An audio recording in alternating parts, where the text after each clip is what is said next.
Okay.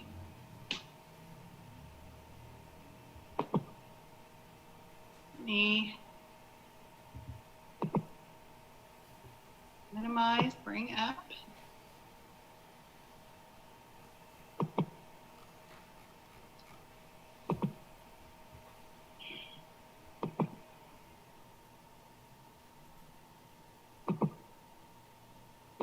Are we hearing a heartbeat? That's spooky. That is.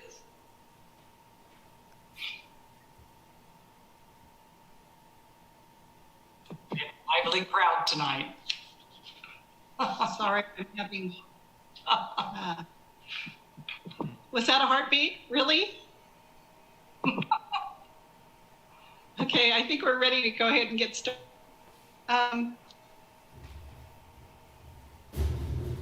I think there are just a couple of reminders for this evening. I just want to remind folks at the beginning, and welcome everyone too, and we'll go through some introductions. But as we're going through introductions, I want to remind folks to state their name and their role on the board or as staff, or however you identify when you're speaking. And with that, I think we'll go ahead and get started with introductions. Do we want to start with you, Brandon? Excuse me. Yes, this is Brandon McGuire, Assistant City Manager. Good evening, I'm Tony Wheeler, City Attorney. I'm Randy Larkin, Deputy City Attorney. I'm Trent McKinley with the Lawrence Police Department. All right, very good. I'm Tanya Salvini. I'm the chairperson for the board.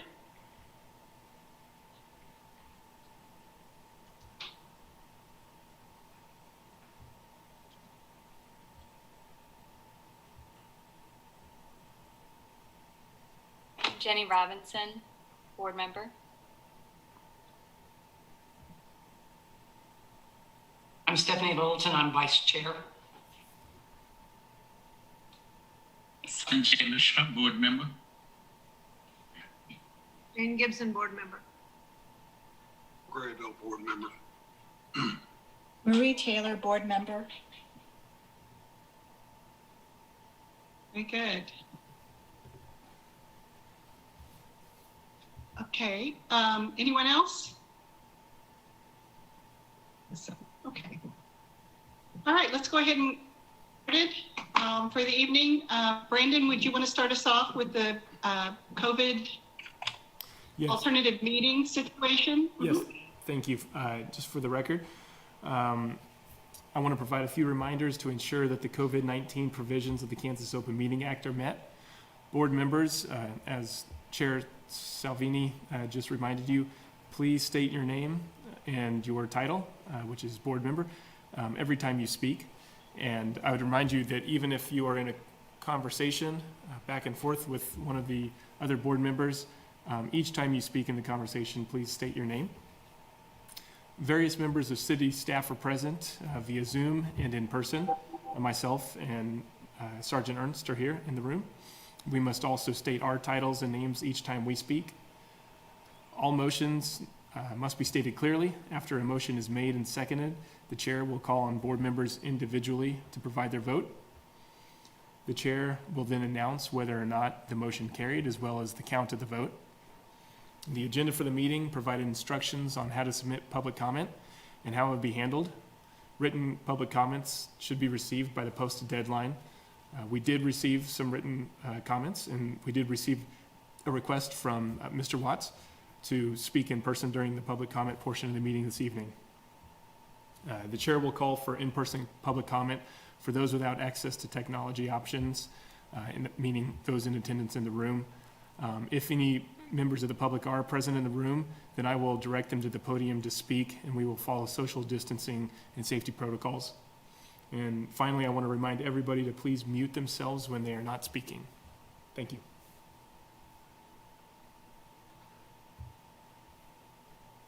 Very much. I would like to move on to the approval of minutes. Item A. would be the minutes from July.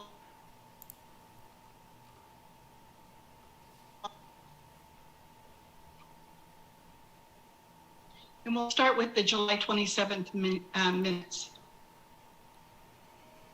Do I hear a motion?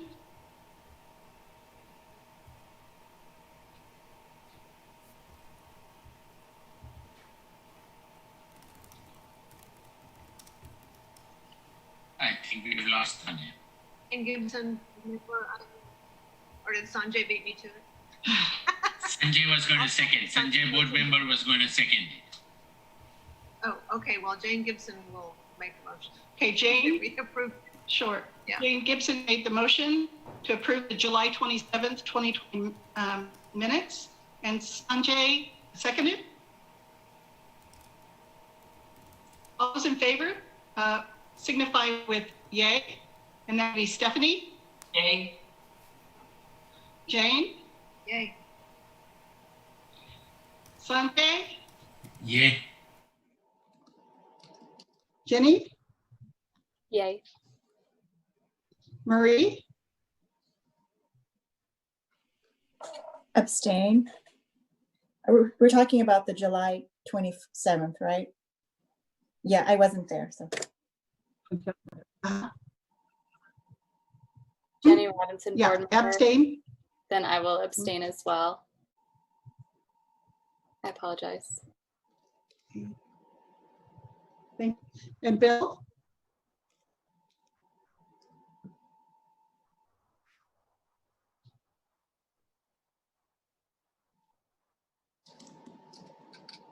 Bill Grable, board member, yay.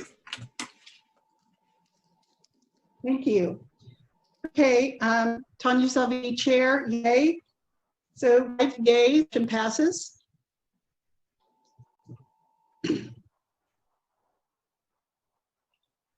The next would be the August 13th, 2020 minutes. Do I hear a motion?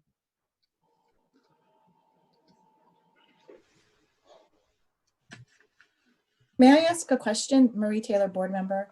Yes, Marie. Mhm. Right. So boards have different ways of doing their minutes, and I'm assuming that you all keep a very abbreviated version of minutes, and that's your practice, correct? Mhm. Okay, Yes. great. That's all I wanted to confirm. Okay, thank you. Brandon, do you have anything to add to that? Just that we try to be as consistent as possible. We do have 40 advisory boards and committees and commissions. And we really actually look to the city commission minutes and the format of those when working on the minutes for this board. And one of the reasons why we are able to provide more sort of action item type minutes with a little bit of detail is because of the video recording. And so all of our audio video content is available on our YouTube channel for this board. Okay, thank you.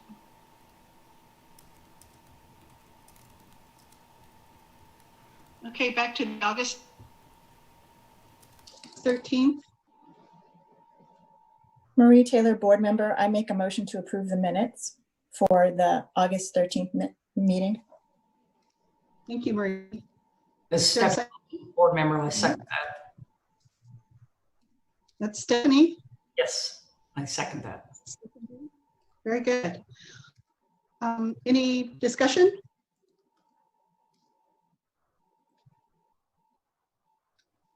Okay, Madam if not- Chair, this is Yes. Bill Grable, board member.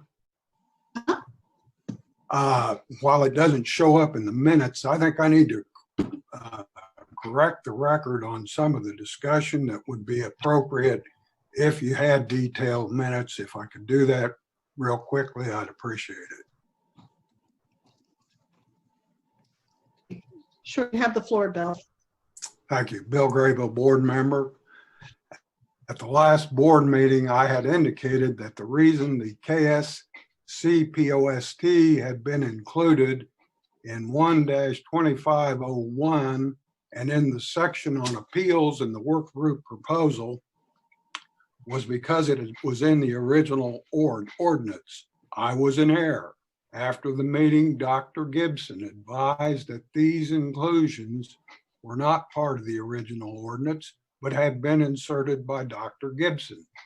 I would like to take this opportunity to have the record so reflect, give credit where credit is due, and apologize for any confusion or inconvenience this has caused. Thank you.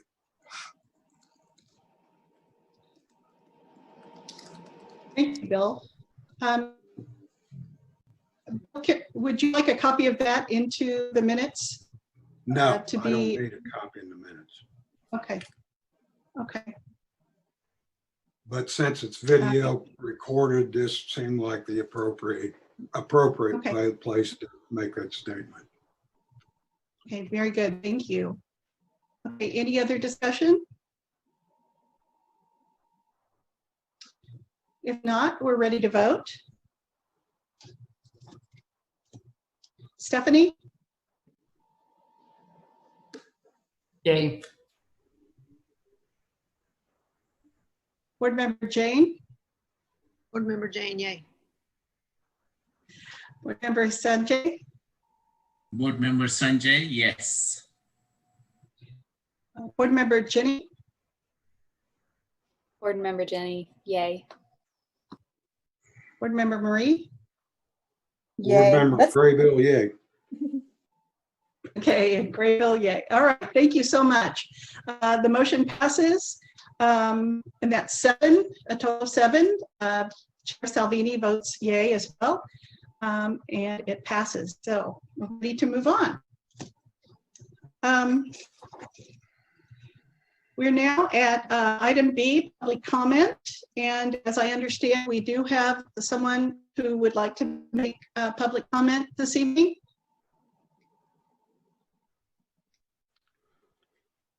Yes, Madam Chair, I'm here.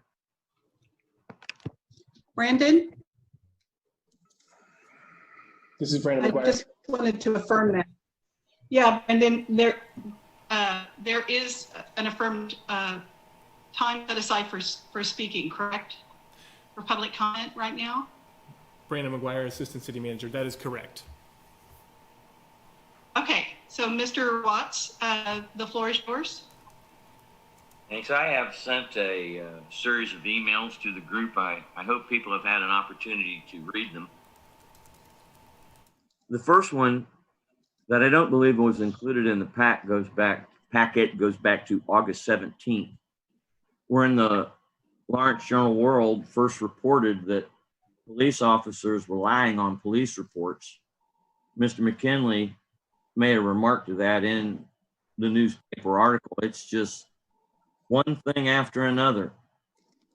Even when it comes down to a podunk bar in a hillbilly town, we can't have those people pushing us, so we're going to make a felony report. Well, make sure it says that. Well, he didn't push me. I don't know what happened. Nobody knows what happened. It's kind of like running the Lawrence police chief out of town.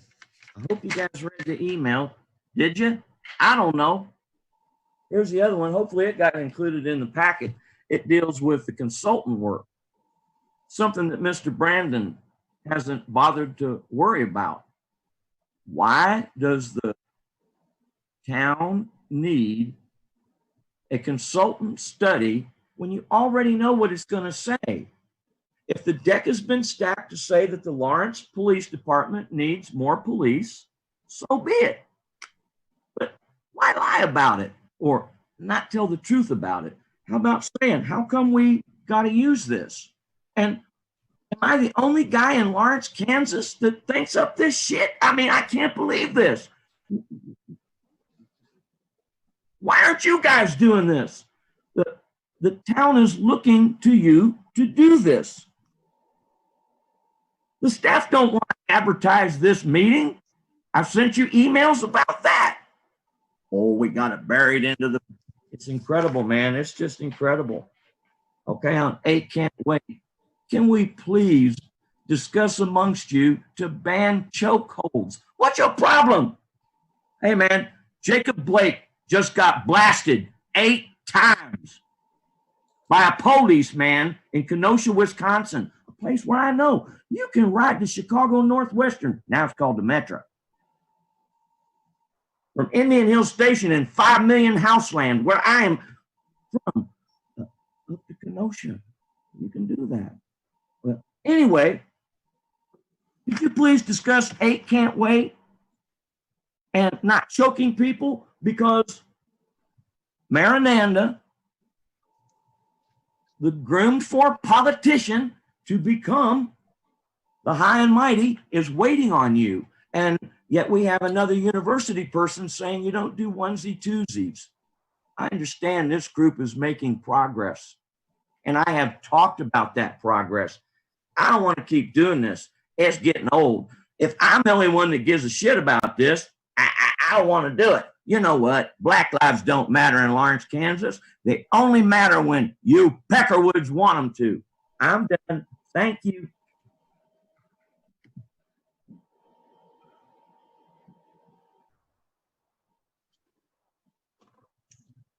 Okay, any other comments for the evening, Brendan? Brandon McGuire, Assistant City Manager. Mr. Watts was the only person from the public who requested to speak, and we do not have anybody else present in the room here. Okay, thank you. Thank you. I think we're ready for the agenda items now. Are there any other issues on comments that anyone wants to address?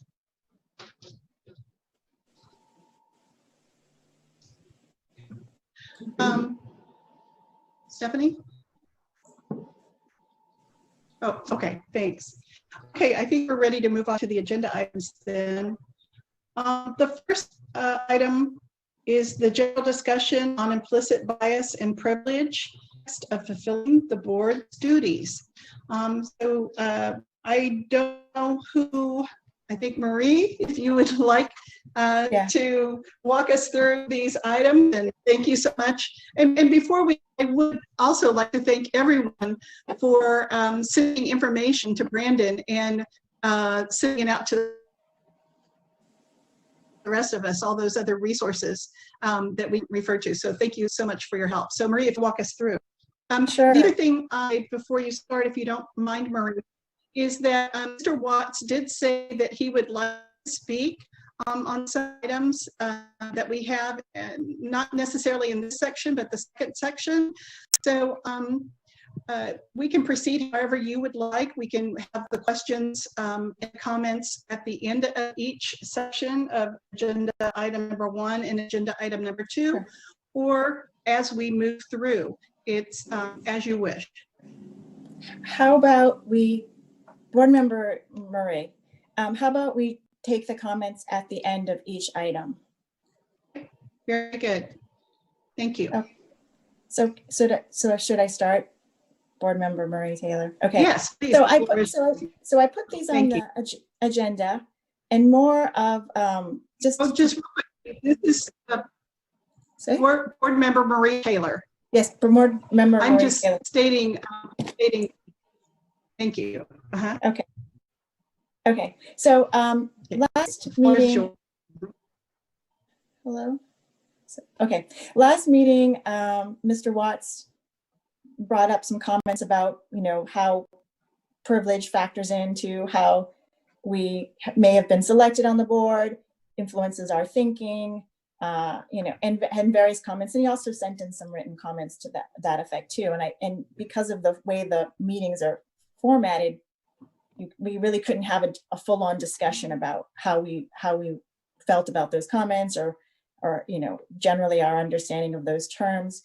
And so I thought I would carve out a little time today just to share a couple of resources. There's a whole load of resources you can find online that talk about these issues that you may have encountered or that were more specific to your daily life. But I just picked a couple, and mostly because I found them to be really easily digestible. So if another community member were to watch our video and see our agenda, they could watch as well and have some takeaways from it. And so for me, the takeaway from the video clip that I included was that more of the end message about how we approach our work when we're dealing with a very important issue that affects marginalized communities. And so the understanding that when we approach this work, we bring our baggage, we bring our privilege, but part of that is to be self-aware of that and to keep each other accountable too for where it might show up in the work that we do. And I like her message at the end that that it's a practice, figuring out how you're privileged and is influencing your biases and whatever, what comes from that as well, that affects other people and how they will interact with us as we're board members going out into the community. So I think I like her idea of that we're practicing, that we are allowed to fail, and that we can learn and try again. I really thought those were really good takeaways to how I approach this, working in this space together with you. And I like the aspect too of that we will be vulnerable enough to see where we're being defensive, and if and when that happens, right? Inevitably, we're human; it will happen. So I really like those takeaways from that particular video. And then on the privilege wheel, I thought that was a really, really clear way for someone to map out where they are in relation to others. So just a really handy tool that even like for our use, and we could, not to share amongst the group. It's designed to be for people to reflect on and have a takeaway, and it may change as depending on what environment you're in too. But I like that aspect, and I also like the second page that had all definitions of terms that we may hear while we're out in the community, and it may be new to us. And so learning as well about how people want to identify and describe their identity is also a very useful tool. So I wanted to put that out there as well.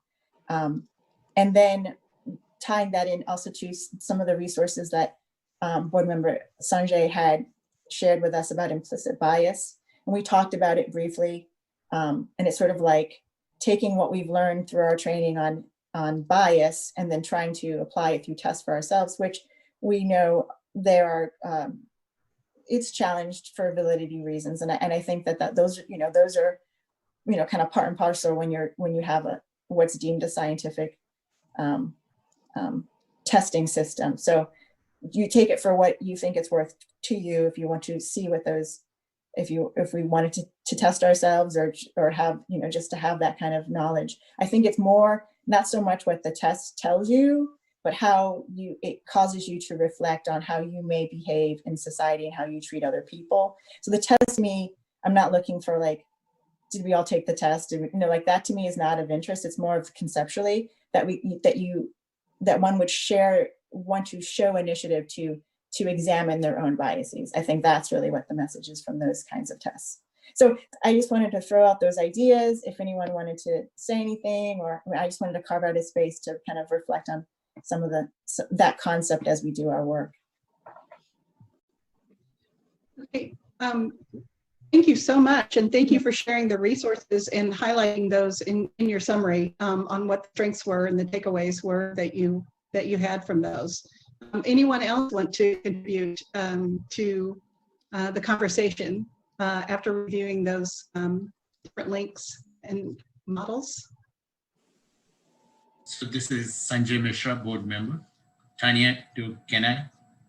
So I wanted to build on what Murray said is absolutely the right way to look at it is rather than get bogged down by the reliability, validity, as you go through this, you are sort of sensitized to it and you get a feel for how your actions could be interpreted and how you are. So first thing in bias training is to understand that you can be biased. And then how do you, and you keep your shutters open for bias all the time. And if that happens, then you're more likely to come out unbiased. And I think that's very critical. Back to the point of validity, reliability, those are issues that will always be there. As we know in science, nothing is 100%.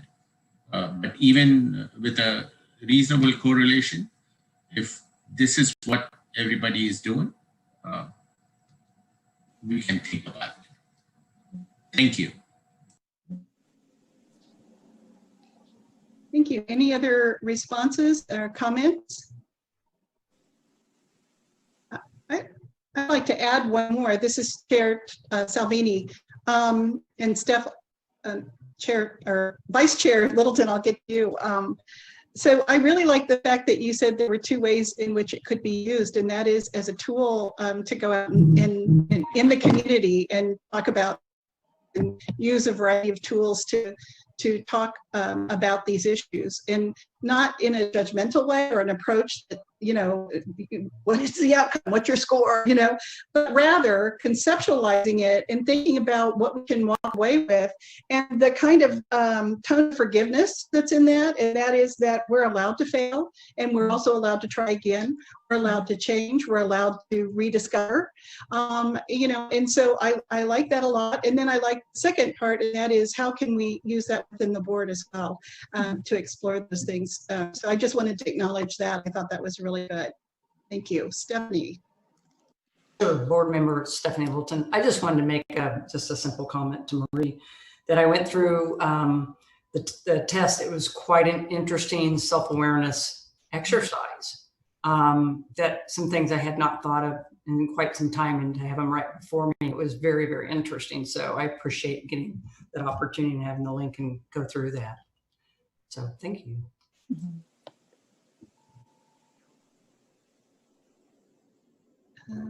Anyone else? Is there some kind of motion that we want to make as a result of the shared resources with us, or do we want to acknowledge and thank? What's the board's pleasure? So the board member Marie Taylor, I don't think this is a vote. It's if I would love to all be able to sit with you, have coffee, and we talk and treat each other like humans, work through a very, very emotional, very political, but very critical role that we play in our community. So I think it's just more like this will always be in the background of our conversations. There's no escaping our privilege and how it can factor in it. And I guess the takeaway from me is that we all agree to, with compassion, hold each other accountable. You know, we don't have to call each other out, hey, you know, when we say things, but I think amongst each other, I think we can keep ourselves, keep our privilege in check as best we can. And when it shows up, we won't let it slide. I guess that's basically what I'd like to take away from that. We trust each other, and respect each other, and that we will do our best. So that's pretty much all I wanted to say, is kind of put it out there, because it was brought to our attention through comments, the public comments, and so we really couldn't have any kind of engagement. So I wanted to make sure that we know what our responsibility is. So no motion, just discussion. Very good, thank you. Very good. Any other comments?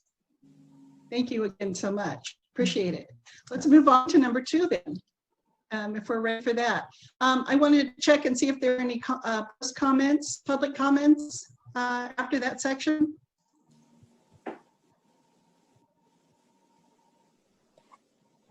I don't hear anyone, so we're going to move on to number 2. There'll be another opportunity to comment, and that's the discussion on and creation of board subcommittees. I believe board member Marie Taylor does bring to the table some examples and some recommendations for discussion to our board, and I would like to once again turn the floor over to board member Marie Taylor. Great, thank you. So board member Marie Taylor speaking. At our last meeting, I think I got a little bit of direction that I could brainstorm a bit on possible subcommittees that we could have to get going on the work that we need to do as a board. So I did that, and I framed it as some big, well, it looks like a really overwhelming list. So sorry, but I was just completely brainstorming. What I thought is that we would have to deal with it parts.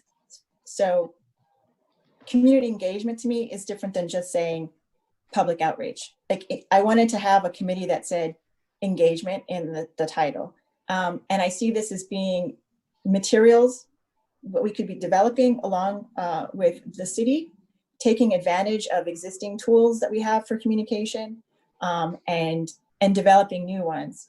I think so I just made a laundry list of possible areas that subcommittee could be involved with.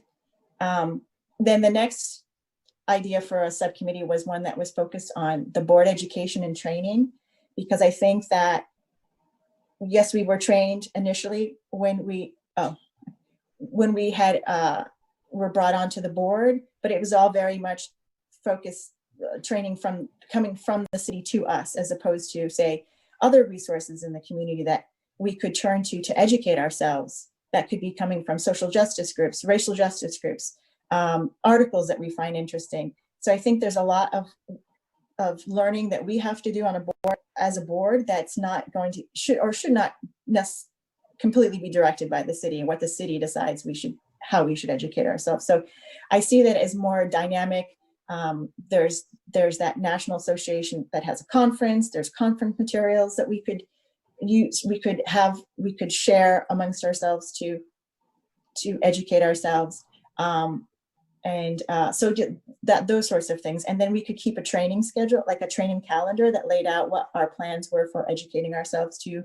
And so we could have something, monthly in the pipeline to share, like a shared resource. So that subcommittee could be helping to keep ourselves educated, but also timely educated, right? So we were kept abreast on what was happening that would affect this work. So then the next one was policy review and reform. I think that's a critical one, because we know that our city commission wants us to work quickly to look at It Can't Wait. It's already been 3 months since George Floyd was murdered. And that is passing us by to have an opportunity to have a say and give advice on how that should, what sort of reforms may and should be needed, right? So I think that work should start up. There's nothing that stops us from being able to get that going and review those policies. So that's what I was thinking. But so part of that would be policy review work that was asked of us to do, but also what we think as a board initiative could do. So we sort of a proactive looking through. We have the police manual. We could start divvying it up and looking at all the policies anytime we want to. So that's the idea of that.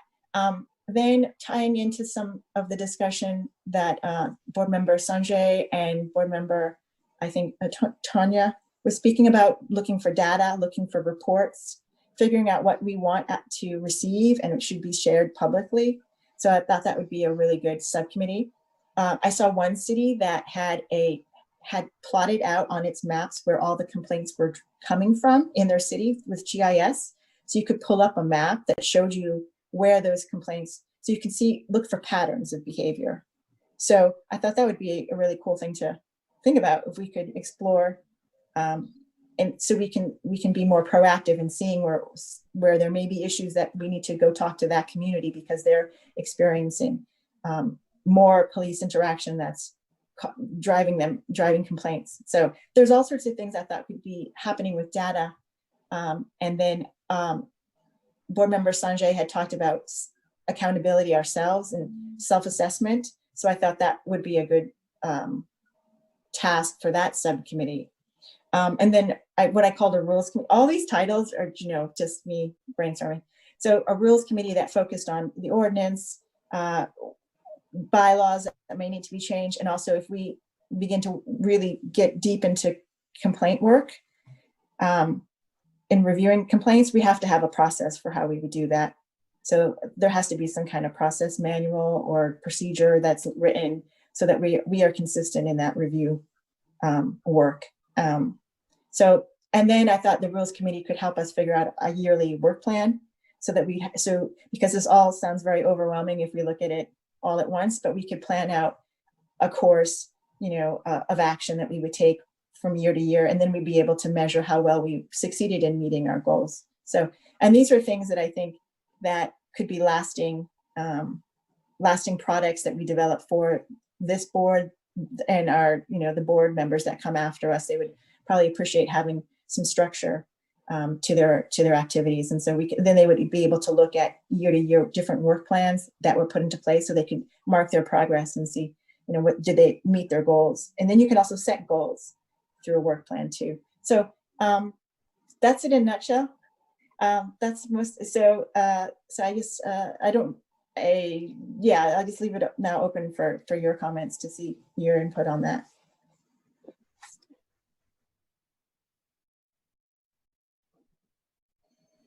Okay, very good. Thank you, Marie. Any discussion and response by the board? Jenny? Yeah, I really like how you, Marie, oh, sorry, Jenny Robinson, board member. Marie, I really like how you have divided up the workflow, because it really seems like these are all things that we need to be doing, but just don't have the time as a full committee. And so I really appreciate you dividing this up. My question as I'm hearing you go through this, I mean, it all makes sense and it's laid out so well, is, you know, I'm wondering what the public feedback is for us on what they want us to be doing. I guess that's my number one question. And then my second question is, you know, like you were saying, you know, where do review of complaints come into this? Because that almost seems like a separate committee as well. That potentially could be a great deal of work. So those are my two kind of comment questions, but I really love how you laid this out, and I think it's a great idea. So thank you. This board member, Stephanie Littleton. Marie, fantastic the way you've broken this out. You really expounded on what I started with, just for, you know, asking to increase the board, you know, a lot of the things that we need to do with our duties. I do have a question on, for one of the subcommittees, board education and trainings. You have down there city, police department opportunities. Did you mean to include for the annual training on the police department as well in there? Is that what you mean? Do you mean like training of the police? For their training, for their annual training, since that's one of our duties to. We train the police? No. Oh. look at what their annual training is and giving. Oh, okay. So if that's not incorporated, if that's not what you meant, I wonder if we want to add that into that particular committee, since it's all about, you know, for training committee. So this is board member Marie Taylor. It's all up to the group. I just threw out, this is just brainstorming. It's not a set list of duties. Gotcha. And it's a great list. I mean, it's a great breakout. I mean, you've really done some great work in this. I was just wanting to add that into it. And I think that's where it probably best fit, but I was just looking for some feedback. Okay. Sanjay Mishra, board member. Thank you. Sanjay. Board member. So back to my board member Stephanie's point. I think one of our tasks is to recommend training for the police. So I think it makes eminent sense to include that, because if this group thinks we should be getting trained in a particular way, they should absolutely consider if the police should be getting trained in something similar or something different. Because I'm hoping they will develop content expertise in that. Thank you.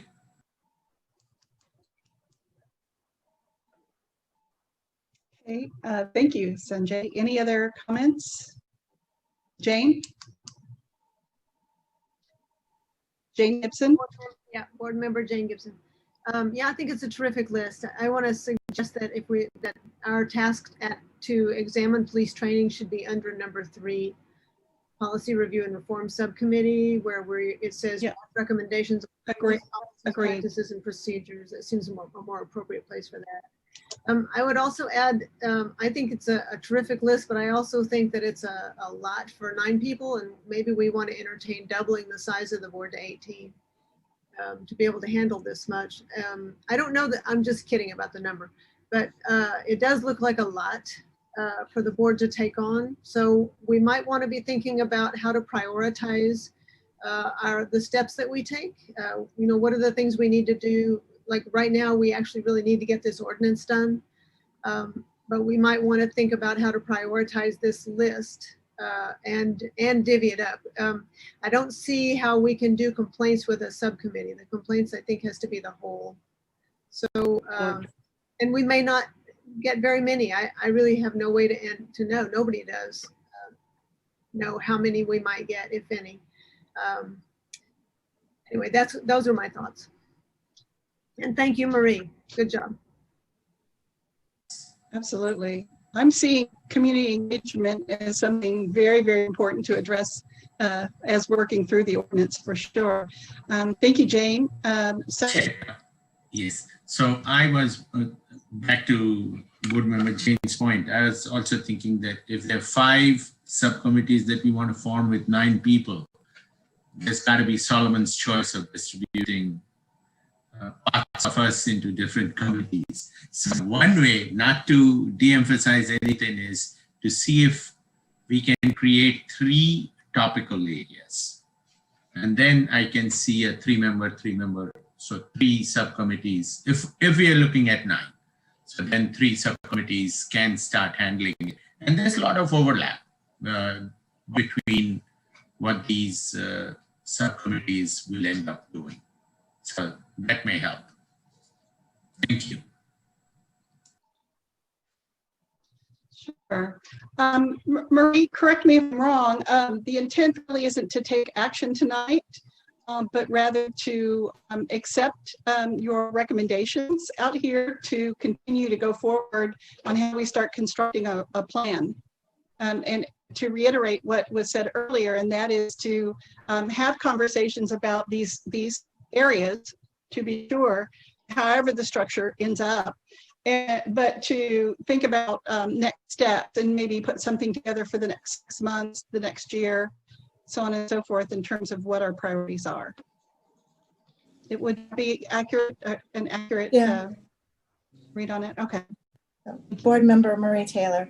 So this is a daunting list I put together, but we don't have to do all these subcommittees at once. If we don't have data yet, we could wait, or that could be broken into another group's work. I mean, it doesn't have to be so. I don't expect to have a motion that says here are our 5 subcommittees. It's more of like, here's some of the work that we know we should do, and here's an idea of how we could break it into groups. But we are only 7 people, and we have these rules about how we can only have a few of us on, so yeah, on any subcommittee. So it's more of like, well, where do we know we for sure want to have 2 to start? Where could we have, maybe we want 3 groups, and then we'll, in 6 months from now, we'll add on another group. I mean, so it doesn't have to be an adoption of all of them, but we could start with at least a couple. Well, I think we've already have one pretty much. So the titles don't matter to me in that sense, except the community engagement. I like that one. But so I don't really have a fixed motion. Is that awful? But I can make one. It's up for discussion. Any other remarks, comments? Jenny? Jenny Robinson, board member.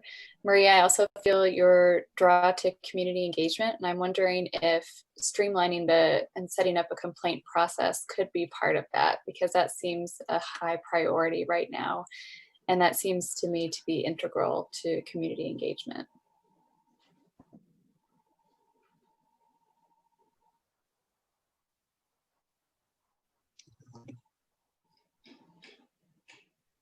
So we could form the committee without, those tasks underneath it were just examples. So it's not like those are agreed upon work items yet. The subcommittee could decide what the work items were too. So it's more of the idea that, do you want to have these subcommittees? Can we put people on those subcommittees, or at least a few to start, and then get to work so that by September they could give us some input from what they have met to discuss about and what they think they can accomplish in, say, the next 6 months.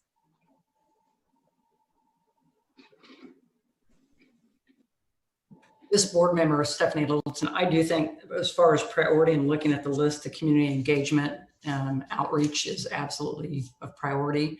One of the things I think we kind of touched on the last meeting was maybe one of our meetings, we talked about putting together a brochure. I think with what we're trying to do with the whole review with the ordinance, get the time to review the complaints, is get some information out to the public, if it's on a brochure, if it's multifaceted, so they know what their options are about how they can make their complaints. I think that is a big piece of the pie here that I think a lot of citizens may not know what those options are. So that's just one of my suggestions.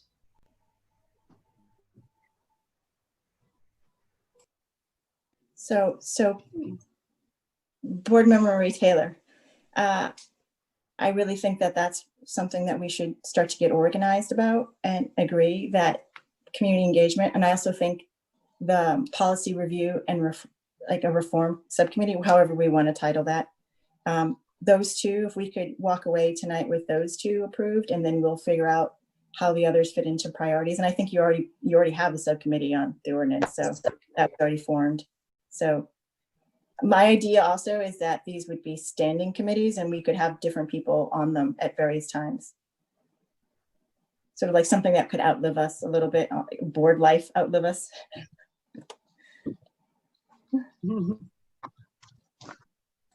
Anya, Sanjay here.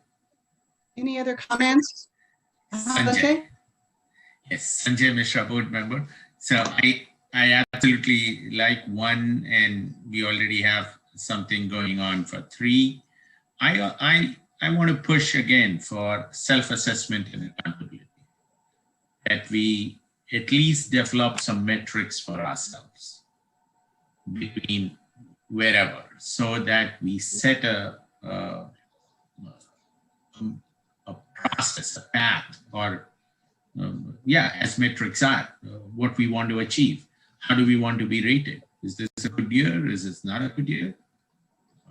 So to that point, I'm looking at self-assessment and accountability in some form. And we'll see. Yes. I am not sure how many boards have it, or even if the city commission has it, but we should do it. Okay, very good. Thank you, Sanjay. Board Member Jane Gibson. Thank you. Board Member Sanjay, I wonder what you think about following on Marie's lead, that each subcommittee would have a certain amount of autonomy to determine what its actions would be to satisfy, to decide what its goals are. And in the same vein, could each subcommittee not also set up its own goals and metrics to determine whether or not they are meeting those goals? And that would be a part of their report back, their accountability to the board as a whole, that they could report back.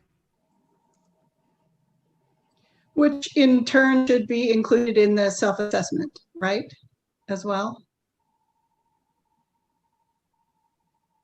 Of the board. Are you asking me, Tanya?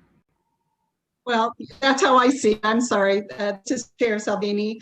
I'm just thinking that those are subways of holding ourselves accountable that can add to the larger picture of our own self-assessment as a board, and making sure that we're meeting the needs. I mean, there are other criteria certainly that need to be in the assessment as well, but I'm going to agree with Sanjay as well, because I think that holding ourselves accountable is crucial. So I'm just making a comment.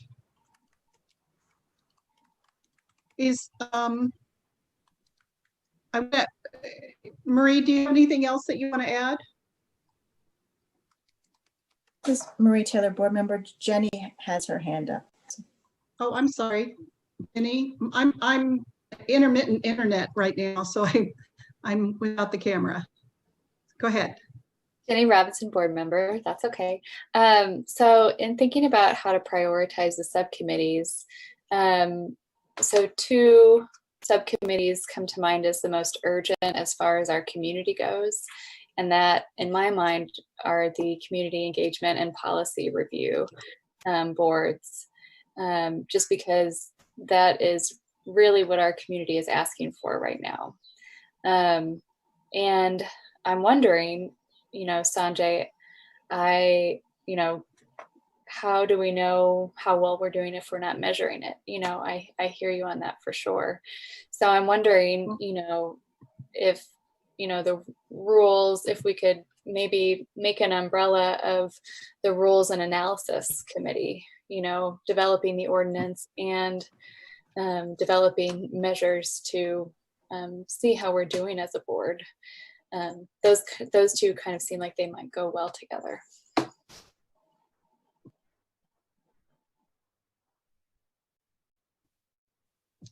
Okay, thank you, Jenny.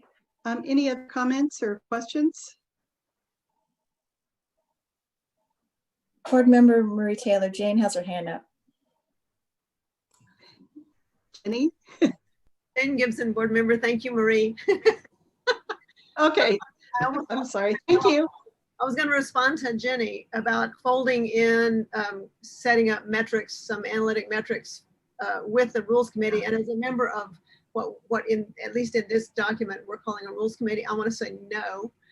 I'm going to say no. That's not something I want to do. It's not something I'm any good at. It. Maybe Stephanie and Bill are really good at that and they would like to do it, but that's not what I see working on the ordinances having anything at all to do with. I still like the idea that each subgroup could set its own goals and its own metrics, and that we would produce a collective report out of the subgroups, and that would be our annual report and accountability report. I like things simple. Right, very good. And just a reminder, you're not an official standing committee yet, you're an ad hoc work group. Yeah. So again, I'm freezing up, and my apology. Me okay? Yeah, Tanya. This is Chair Selby. Tanya's Bill wants to speak. Okay, Bill. This is board member Graybill. Well said, board member Gibson.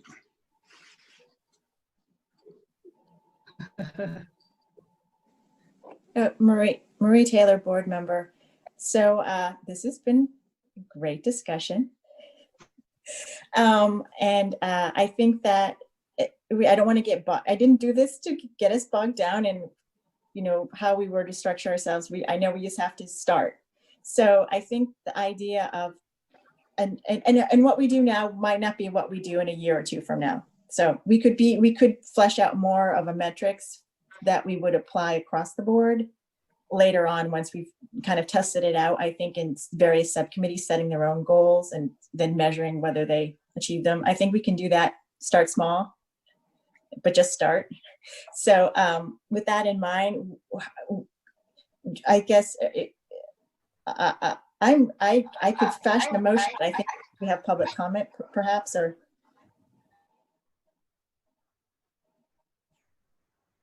This is Stephanie Littleton, board member. I'm going to step up because I think I'm right with Marie, because I wanted maybe a month or 2 ago to get some other assistance going with subcommittees so we can get on with some other work that we need to do. I'm going to put myself out there for the policy committee. I would like to be a part of that. I think we need to get on both of the, of course I would help out with community where needed, but I'd like to jump on the policy.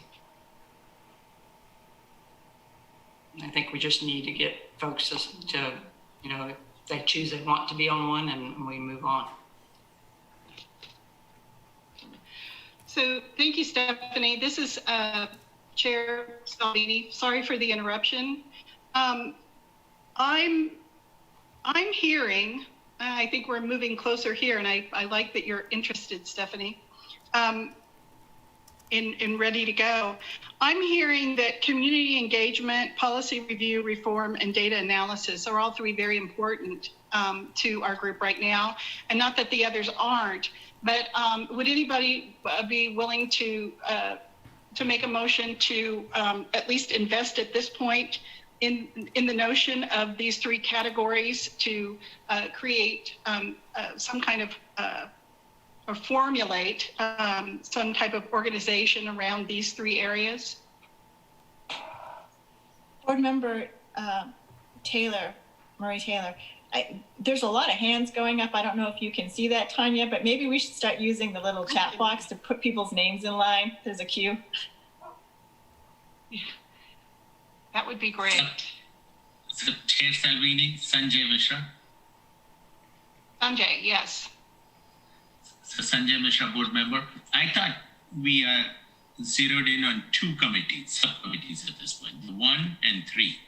And we were going to roll self-assessment and accountability into both those subcommittees. And I'm willing to work on either of the two committees. If community engagement needs people, I will volunteer. I will work there. Okay, Jenny? I would like to volunteer for the Community Engagement Subcommittee. I'm sorry, Jenny Robinson, board member. I need to put a Post-it note on my computer screen. Okay, I have you, Jane. I appreciate all the volunteering, but I think we need a motion to actually create committees before we have volunteers sitting on. I would agree with you.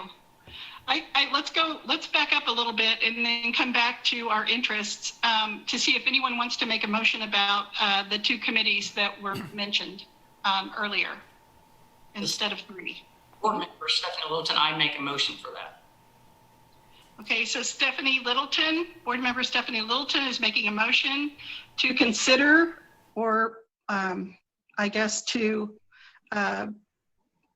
establish as a standing committee of community engagement and the second committee of policy review and reform. Is there a motion to that? A second motion? Sanjay Mishra, board member, second. Sanjay, thank you. A discussion.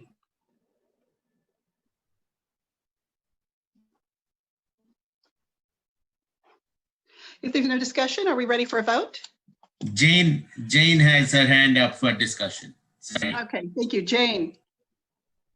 I'd like to offer a friendly amendment that while we're creating these two standing committees, as you pointed out, Tanya, the Rules Committee is only an ad hoc working group.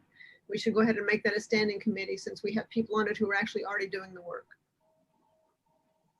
So my friendly amendment is that we add two standing committees, the third one on the last, it's the rules, I forgot what it's called. The Rules It's Committee. called Rules and Ordinance. Or rules, yeah. Just Marie Taylor, board member, you're welcome to think of something more creative.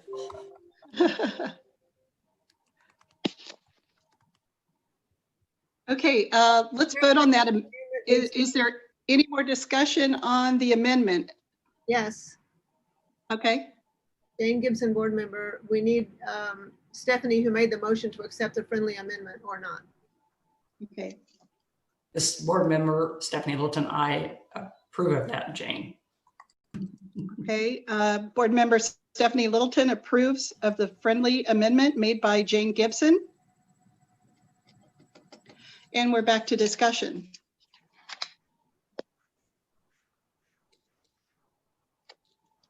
I'm looking for hands, scrolling through my phone. Okay, if not, we're ready for a motion. So Tanya. Yes, Sanjay. Sanjay Mishra, board member. I was trying to reduce it to 2 subcommittees rather than 3, because given the number of warm bodies, that's going to be an issue at this point. So we need to decide which 2 you want. Well, lack of it's a resource issue. Sure it is. And I understand, and I want to go back to what Marie's recommendation and thoughtfulness was earlier, is we could establish the committee and finish and complete the work that we're doing. So the committee's established, and then it can take a little hiatus until we need to come back to it again, if you will. So that way we can load our membership into those other working subcommittees. Is everyone good with that?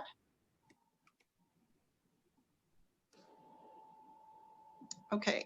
So we're back to the motion, the friendly amendment that was approved by Stephanie, and are we ready for a vote? I see no hands. Okay, we'll start with Stephanie, and that was with the yay. Yay. Jane? Stephanie. Jane Gibson, yay. Sanjay? Sanjay Mishra, board member, yes. Jenny? Do we have a second for the motion? We know we have a second for the motion. Brandon has a second? Yes, we did. Okay, fair enough. Thank you. Yes, it was you. Am I right, Brandon? I believe that's correct. This is Brandon McGuire, Assistant City Manager. Thank you. Chair Salvini, continuing on with the vote, we're ready for Marie Taylor. Marie Taylor, yay. And Bill. Board Member Graybill, no. Board member Jenny Robinson, yay. Okay, very good. Chair Salvini, yay. So we've got 6 who voted yay, 1 nay, and the motion passes. Okay, I think there was a moment for comment here, and so I want to take a moment to open up for public comment.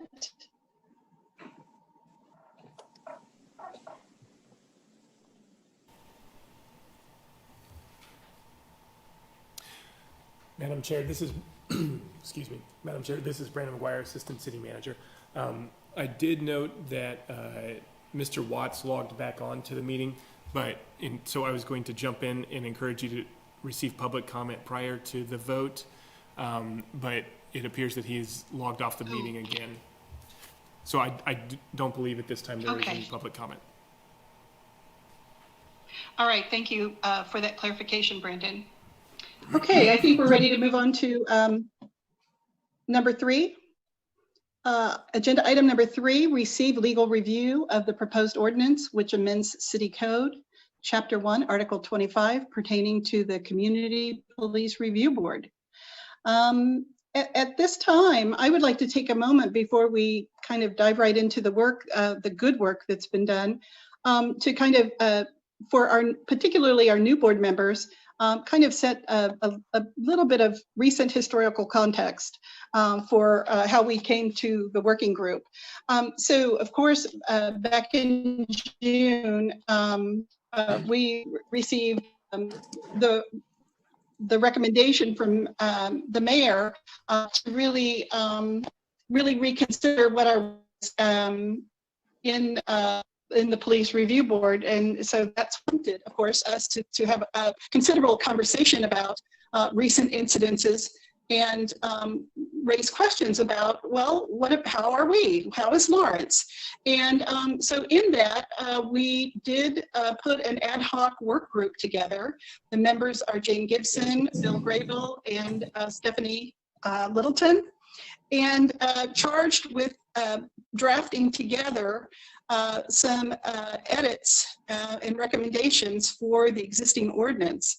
And in that, we spent a considerable amount of time receiving information from them and their good work, and we're still continuing on with that work.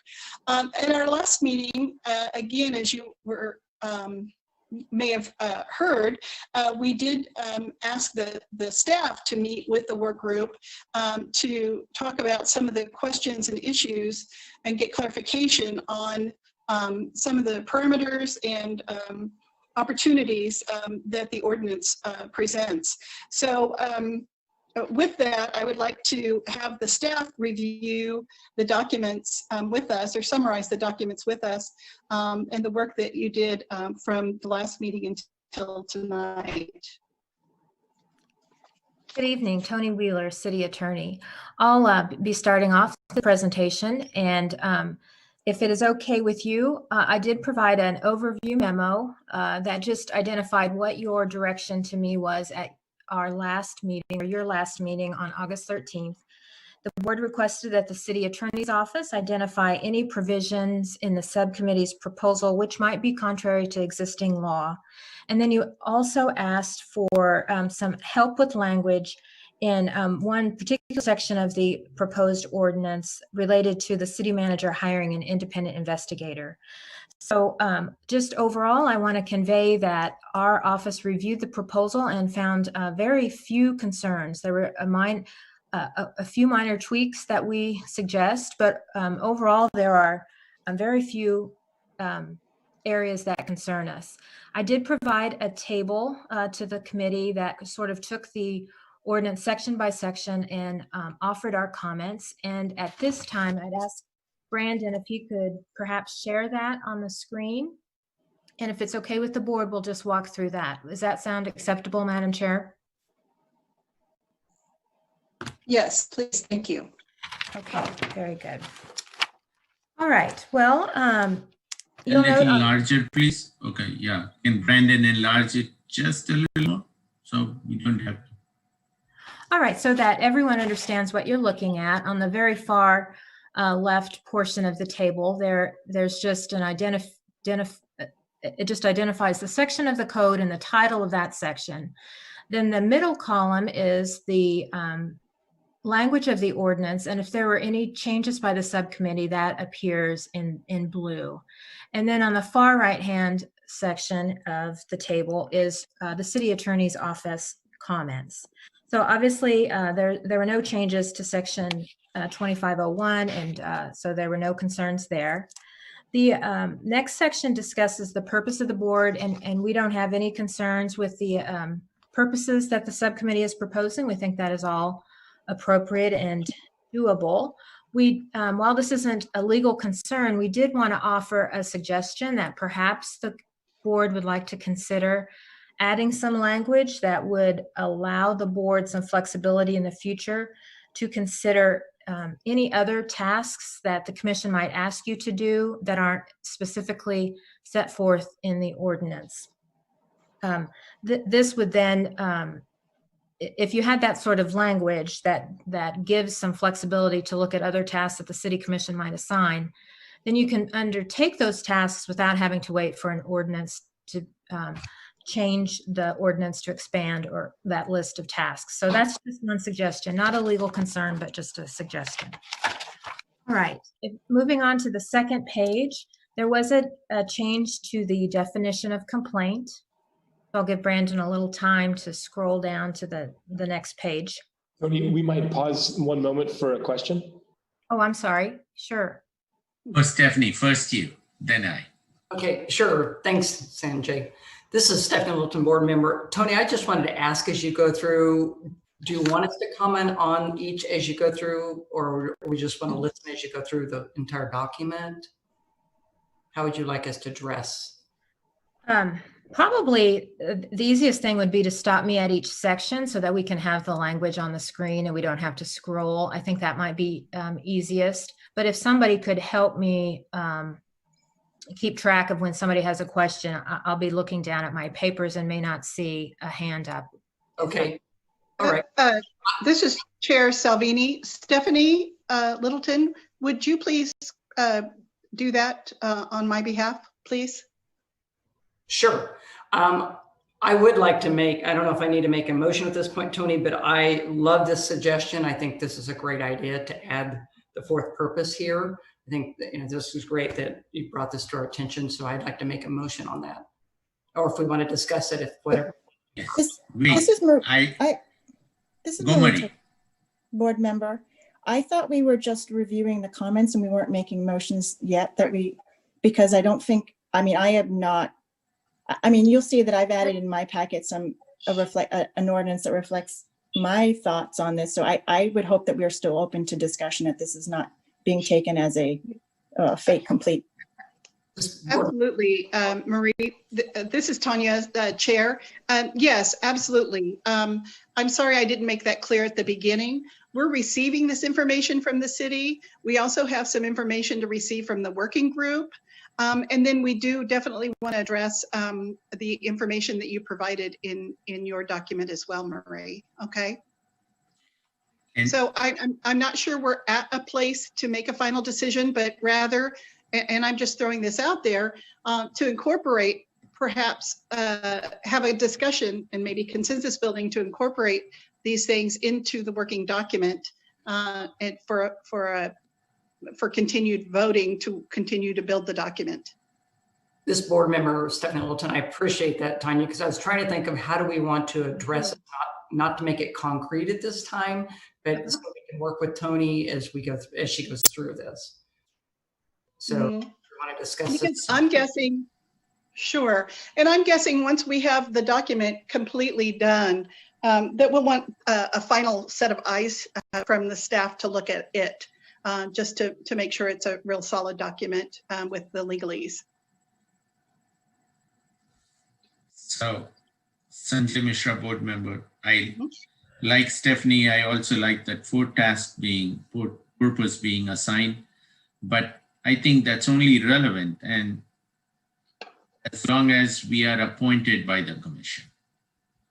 And maybe it will change. In case this is becomes an elected body, directly elected body, then that has to change too. So keep that in mind. Otherwise, I'm okay. At this point, because it's an appointed board, then whatever the city commission says, you gotta do it. Thank you. Tony Wheeler, City Attorney, are we ready to move on to the second page then?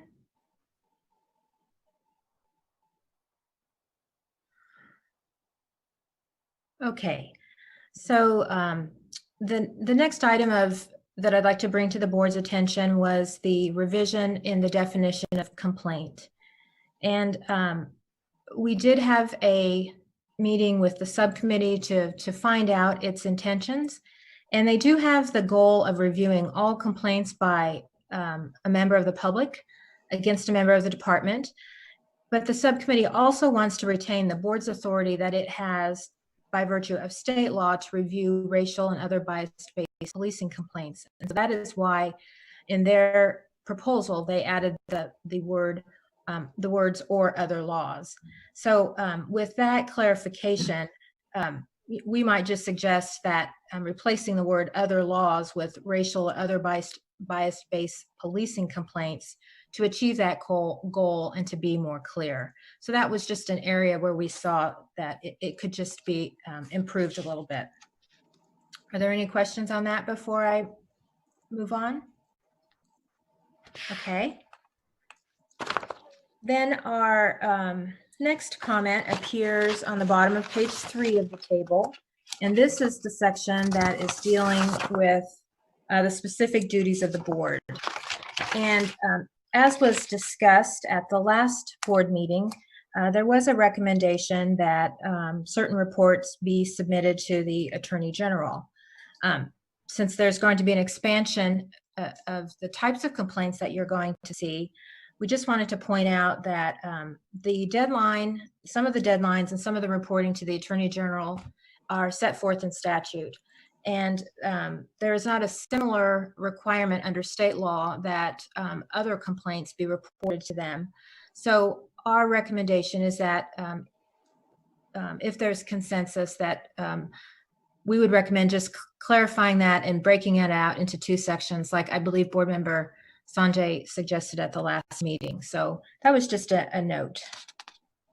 Is that clear? Do you have any questions or concerns about that one? Okay. All right. And then moving down to page 5 of the table. This again has to do with duties of the board, and the board or the subcommittee recommended that the board members should receive complaints from members of the public and the Office of Professional Accountability in a confidential manner and conduct a preliminary review, and that's certain reviews should take place in executive session, but that the board may also take a statement from the complainant before it goes into the executive session. In our meeting with the subcommittee, staff received some additional information that it was the intent of the board to not interview the complainant or question the complainant in an open session, but rather just to give the complainant an opportunity to clarify or provide additional information to ensure that a complaint is understood so that it can be investigated appropriately.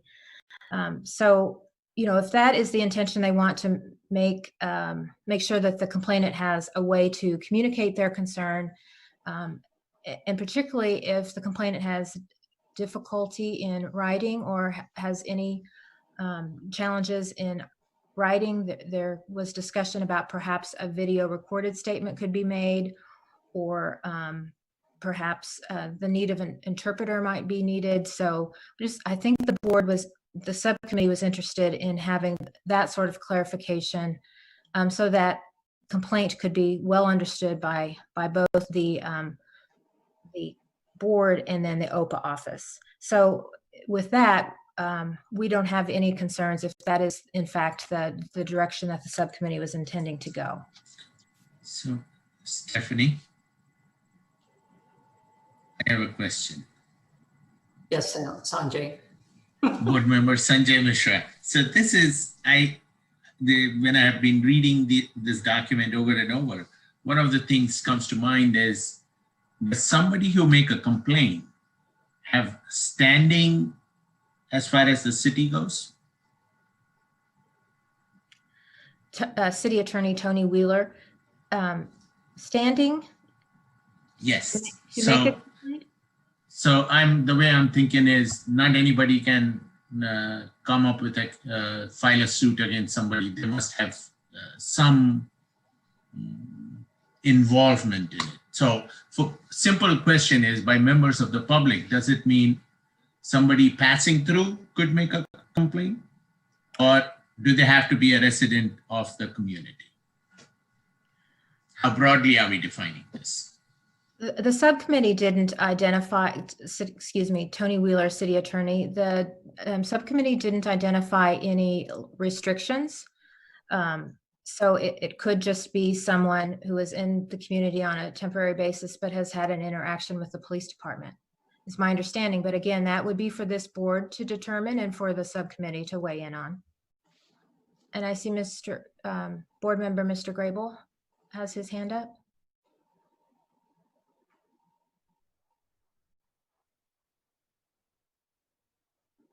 Bill, you are still muted.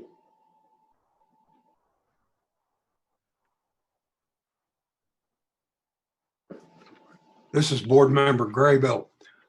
Ms. Wheeler, on the part where you say a written statement, the assistance of a translator or recorded statement may be tools to ensure the complainant's concern or complaint is well understood. Are you all, by that language, are you assuming we are giving up the right to hear from the complainant personally?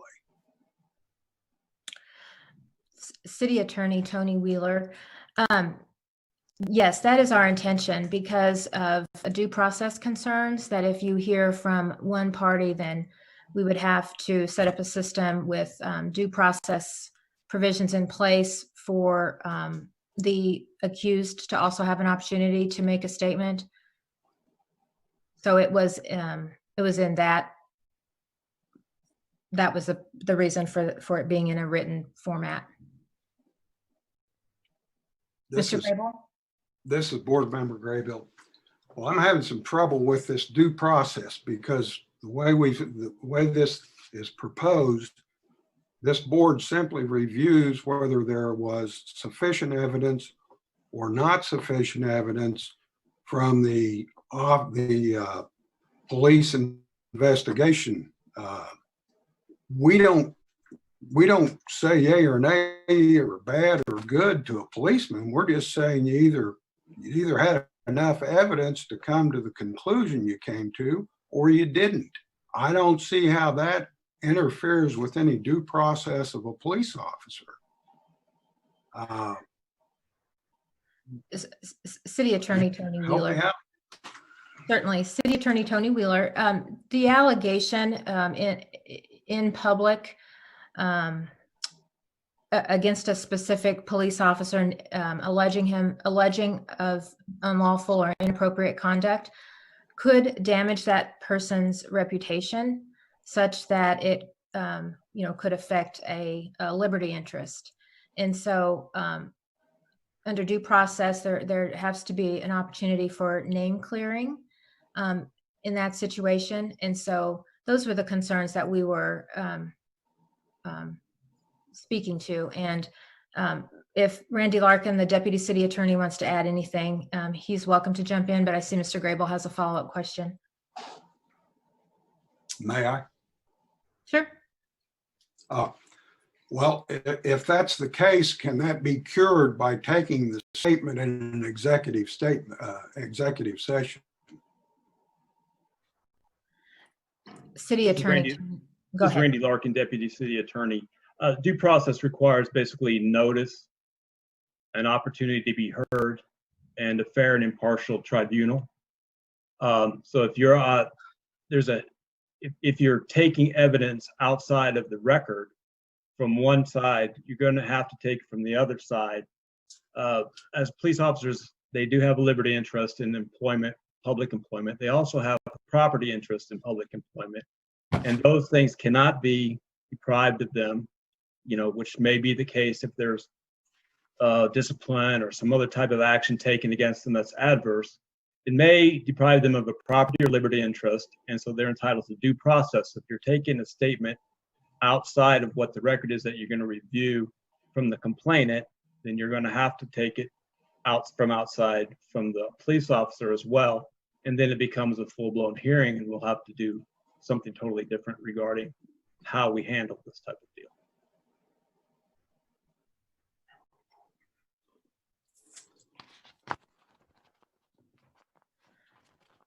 So that City Attorney Tony Wheeler, that is an area that we just wanted to highlight that that we wanted you to be aware of. And there certainly may be ways to write it to achieve your purposes without implicating any of those rights.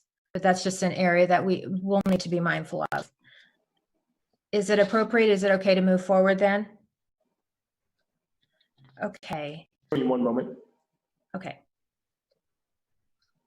This is Stephanie Littleton, board member.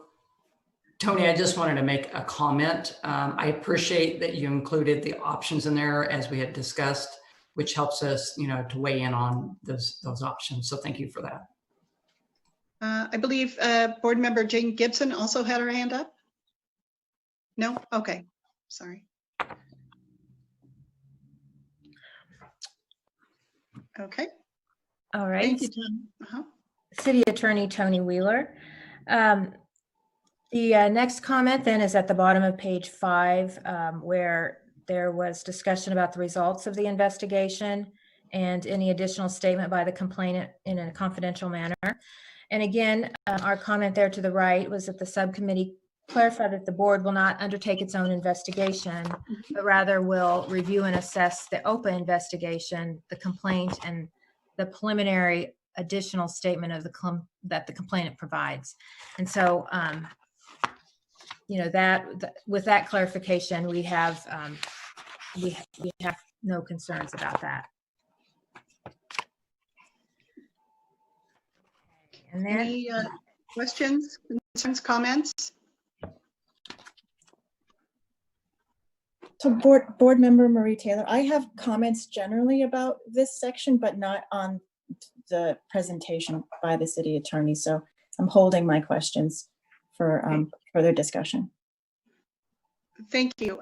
Marie, if you'll just remind us, and we'll either try to discuss it tonight or put it on the agenda for another discussion, and we'll return to that, okay?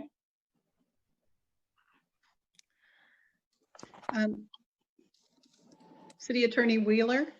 Okay, City Attorney Tony Wheeler proceeding. There at the bottom of page 8, we would just recommend that perhaps, after there is greater discussion and the board decides exactly how the ordinance, what they want the ordinance to look like, it might be appropriate for us to make sure that the legal standard is set forth in a manner that's understandable to all. So, that's just something to note for the future of an area that we can, if the board is willing to accept some direction or some assistance in that area. And then, let's see. All right, and then we get down to page 9 of the table, and this is where you'll see there in subparagraph C, the board will have an opportunity at some point, if it finds it appropriate, to suggest that or request that the city manager hire an independent investigator. And there was a discussion at the meeting on August 13th that we want to make sure that this is handled in a timely manner. And, so I have suggested some language there that could be inserted after the word, at the appropriate place, that perhaps as soon as practicable or without unreasonable delay, that independent investigator would be hired. The city does have procurement processes that it has to follow, and we do enter into contracts with outside vendors, so there would have to be a period of time for negotiation of that contract. And while we could state a certain number of days, it might be better to have some language like this that is not a certain number of days in case one of those tasks takes longer than anticipated. But that is again up to the board. It's just some suggestions that we came up as was requested of us. And then finally at the top of page 10, or we're getting close to the end there, at the top of the page 10, there was discussion about the sending appeals to the Kansas Sea Post.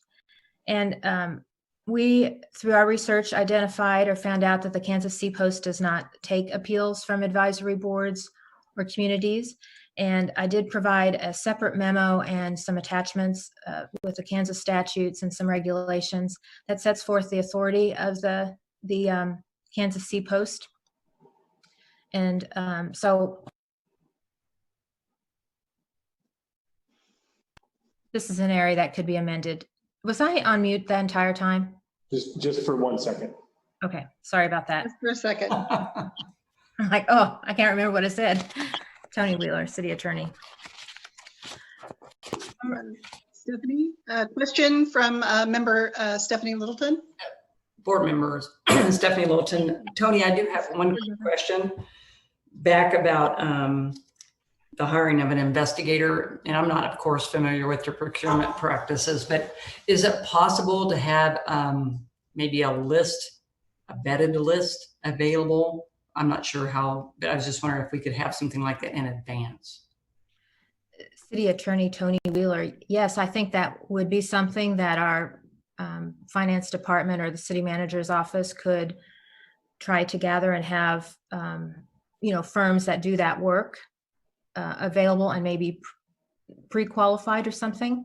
I think that might be a possibility. So if there's an interest in that, we could certainly look into that. Oh, that would be terrific. Thank you.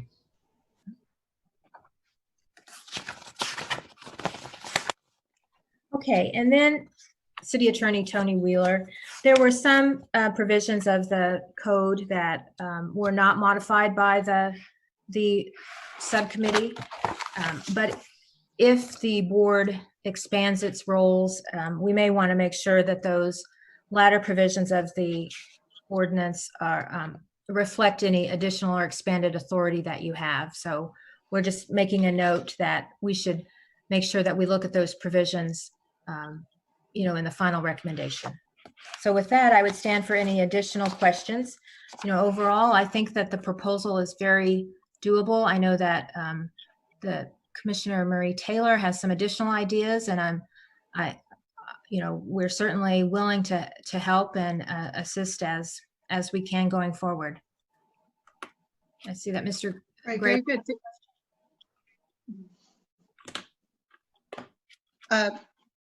Board Member Graybill?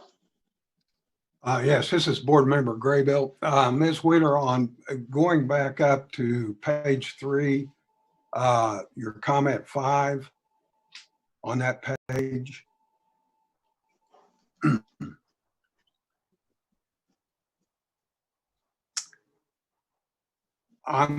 My question is, since the AG's office there's no provision for boards to send in these reports to the AG's office other than the bias-based policing reports, should we just not send those written, or figure on not sending a report to them on other actions? City Attorney Tony Wheeler. That would be my recommendation. I'm not sure if the office would accept them or if they receive them, what they would do with them. Certainly they have a process for accepting the bias-based policing reports. And so that's certainly a set in place. Okay, thank you.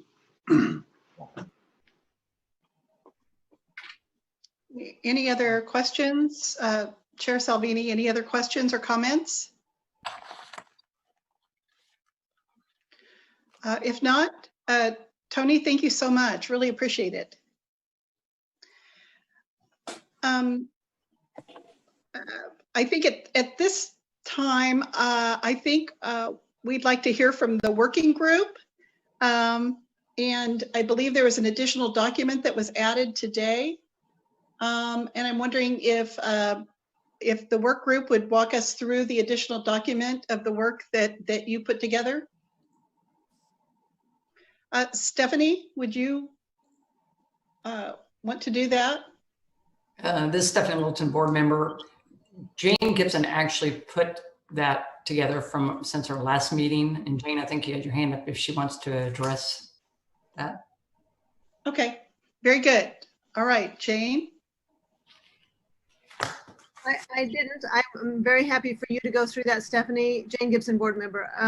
I was just going to say what a pleasure it was to work with the staff, with Tony and Randy, how helpful and how supported I think I felt anyway, having a staff that was competent and really open to ideas and concerned to help us get this right. So I just wanted to say thank you to you two for the work that you did with us. It was really very meaningful and very reassuring to know that you're there to help us through this process. Thanks. Very much appreciated. I can certainly go, no problem. This is board member Stephanie Littleton. I can go through that, Jane. Brandon, do you have the document? Yes, I do. Would you like me to share the screen? Sure, that'd be great. Thanks.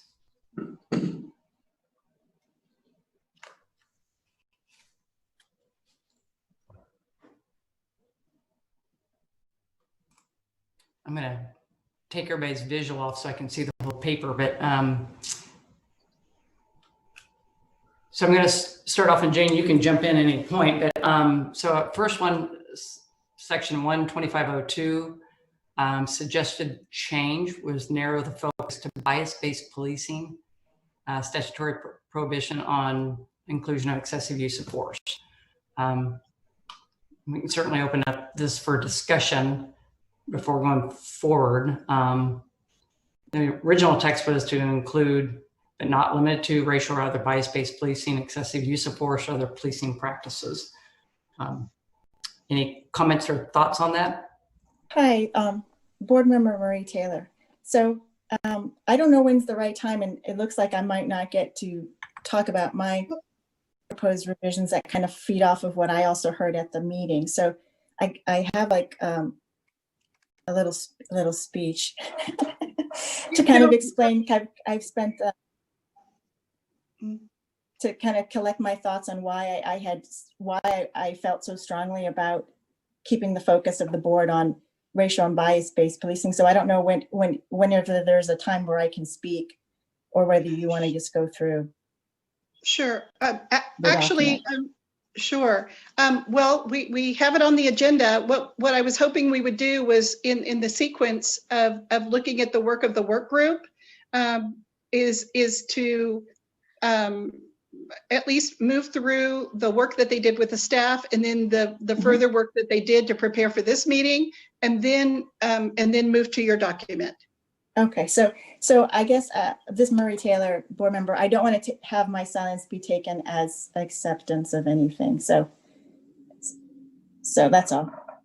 So if you call for comments and I say nothing, I don't want it to be on the record like I had no comments. Okay. All right, thank you. Mm-hmm.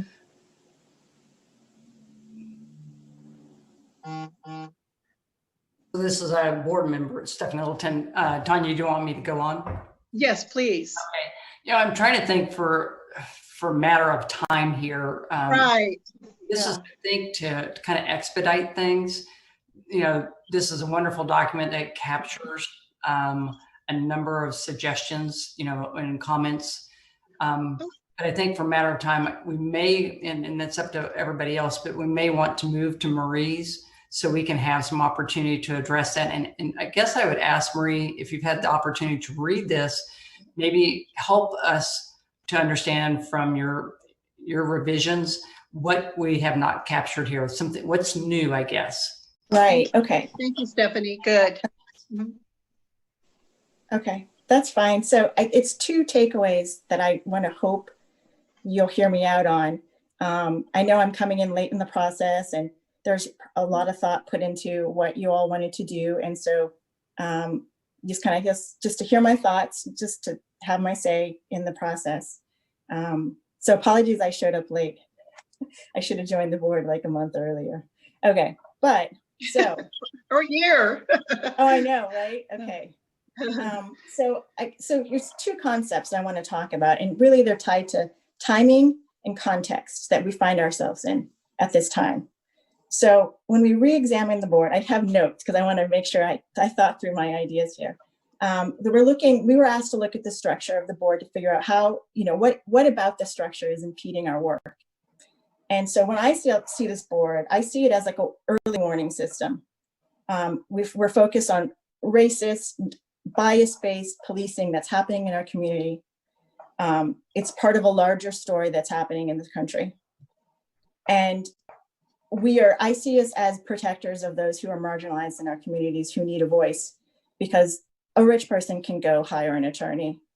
Let's face it, right? So what we're dealing with is dealing with complaints that are really pointing out indignities that people in our community who have no other voice need us to come and be a guardian of that. So that's how I see this board.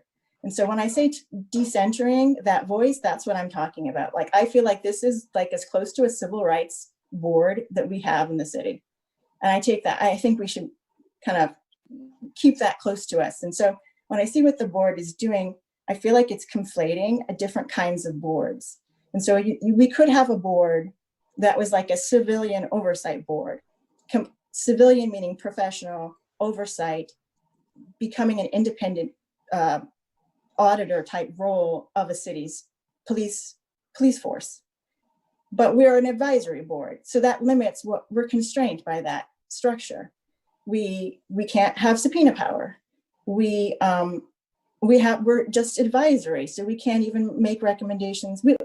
I don't even know if there's a possibility to make recommendations for discipline, but we sure can enforce discipline. So we are hamstrung within that role that we have.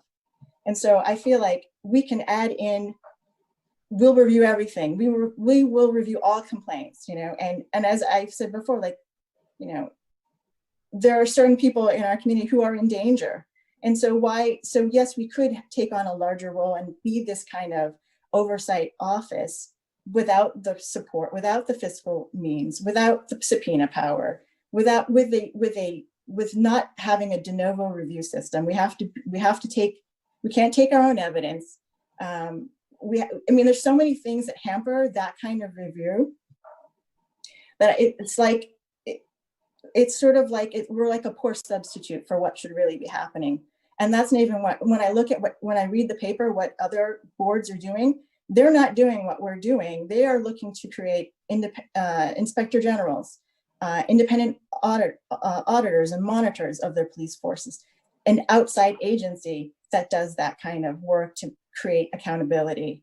And so we will be back here in a year or two. That's my prediction. If we don't say instead, what can we do as an advisory board that is our strength, which is our ability to communicate and engage with the community, to have them be a voice. And those are our assets.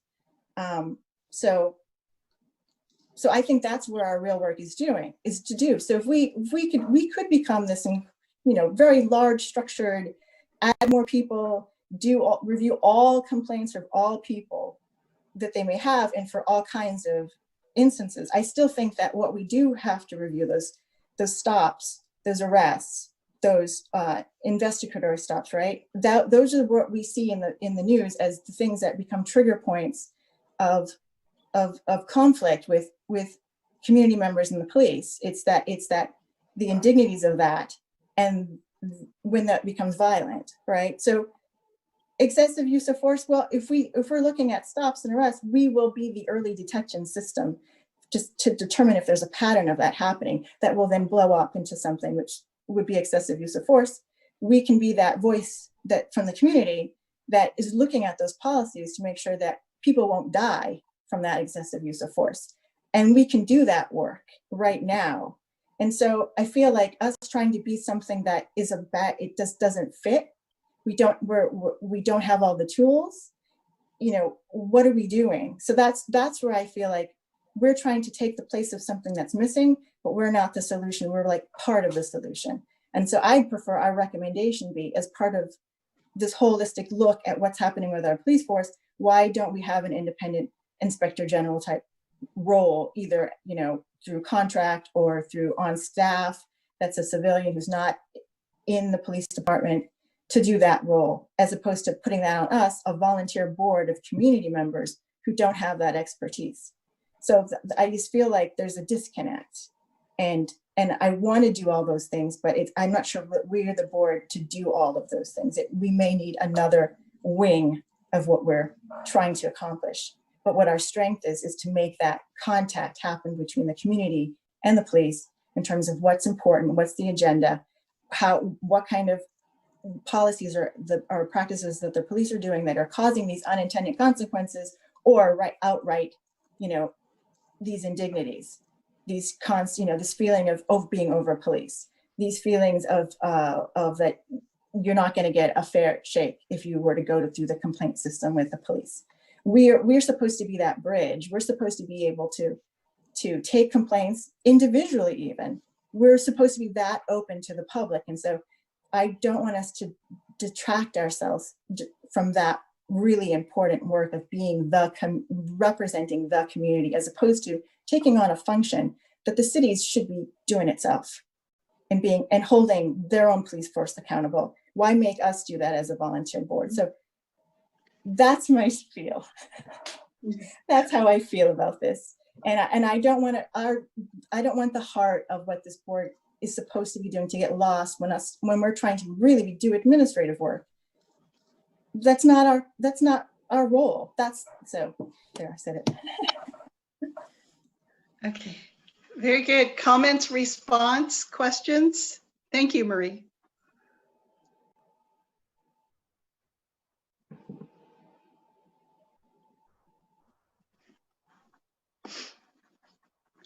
Board member Jane has her hand. Jane Gibson.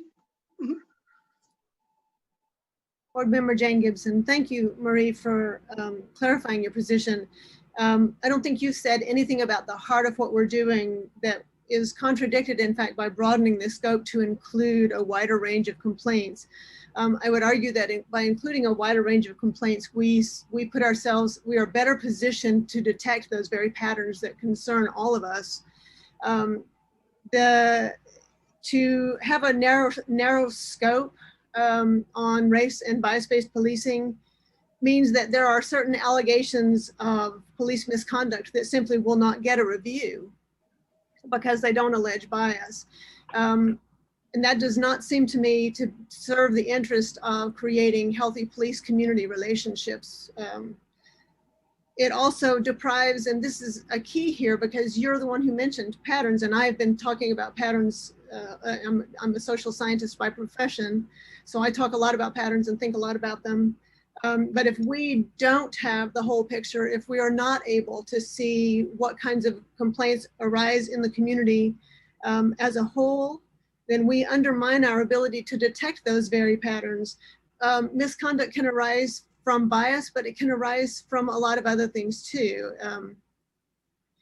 And it seems to me that, and I liked the phrase that you used, that we're an early warning system, but we are the best early warning system if we have the ability to see the broad range of complaints that are coming in. Having that broader scope in no way subtracts from our ability or focus on race and bias-based policing. If anything, it enhances that ability because it gives us more tools, it gives us more information.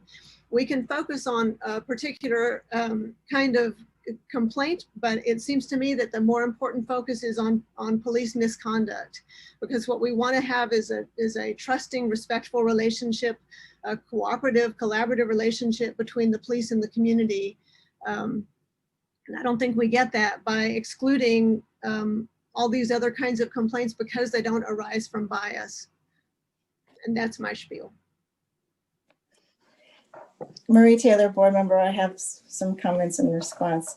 So I just want to be careful with how my words might be interpreted because I was pretty careful when I was thinking through them. So again, context matters. If we had already had a board that was looking at all complaints, and then you told me we're going to continue on and do some other work, I would feel differently. But we have a board that has a very clear mission that we are protecting and marginalized communities. Now, I think that if we had an independent auditor system that was looking at all complaints, they could be looking at that holistically and looking for other things. But we have a very targeted mission because I feel like our community, by wanting this type of board, has told us that they want extra protection for this group. And so I don't want to concede that that is our role. And this plays out statistically. I mean, we know that predominant, statistically, there's overrepresentation of brown and Black people who have encounters with the police. It deserves special attention. And the consequences of this work helps us undo structural racism. So let's say we have a system and it's all complaints. To me, that's window dressing for what we know is happening and what we know is the key issue of why this board matters so much. And so it's more of like, to me, it all goes back, yes, all lives matter, but some are in danger. And that's what our job is to do. So that's why I feel like, let us do that work and let us recommend to the city that they have an independent auditor or an inspector general who looks at the entire system. So my point. Thank you, Marie. I saw Jenny's hand up. Jenny? I'm sorry, my computer connection is slow. Did you call me? Okay. Jenny Robinson, board member. I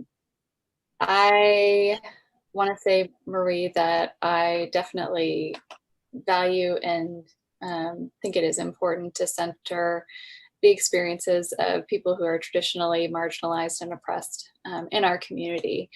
I am wondering about the process of how a complaint is categorized as bias-based policing, because, you know, potentially an individual in a lower socioeconomic class or a different housing status might not self-categorize or might not be categorized as bias-based policing, or maybe someone experiencing a mental health crisis, you know, that might not be categorized as bias-based policing. So I think that's what my question is how is it determined? Board member Marie Taylor, I think that's why we also need to work on our complaint form. And I think that dovetails into data analysis as well, metrics. Jane Gibson? Jane Gibson, board member. I don't see this as, I can see how you can make an argument that this is analogous to turning Black Lives Matter into All Lives Matter, but this is not about all complaints matter, it's about all misconduct matters. And it's misconduct that we need to focus our energy and our attention on. And by seeing all the misconduct, we are better able to see the patterns in there, because the patterns accrue on the basis of the behaviors of different individual policemen. You can't see that one person at a time.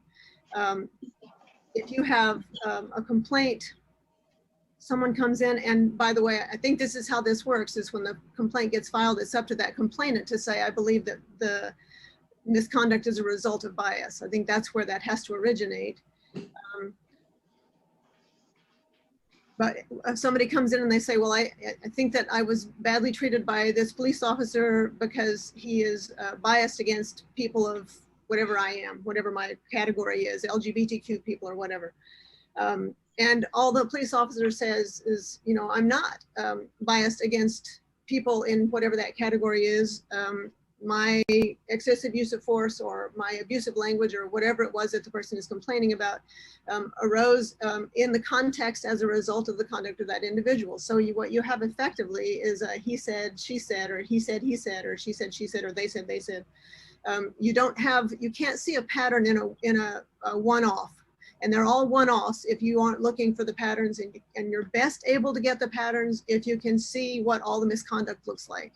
It's a mistake, and I can tell you this as a social scientist, it is a mistake to decide that there is some misconduct that we don't want to see, we don't want to look at, because it's not about the complainant, it's about the police officer. And we have to capture all the police misconduct if we want to understand the patterns. Board Member Marie Taylor. Then that's where we need to look at the policies as well, because there are early detection systems that could be built into place through the policies. I agree. We need to look at the policies as well. Jane Gibson, board member. Jenny Robinson. I'm just wondering Jenny Robinson, board member. I'm just wondering if anyone has information on a general volume of complaints per month to the Lawrence Police Department, so we can have an idea of a number that we're discussing.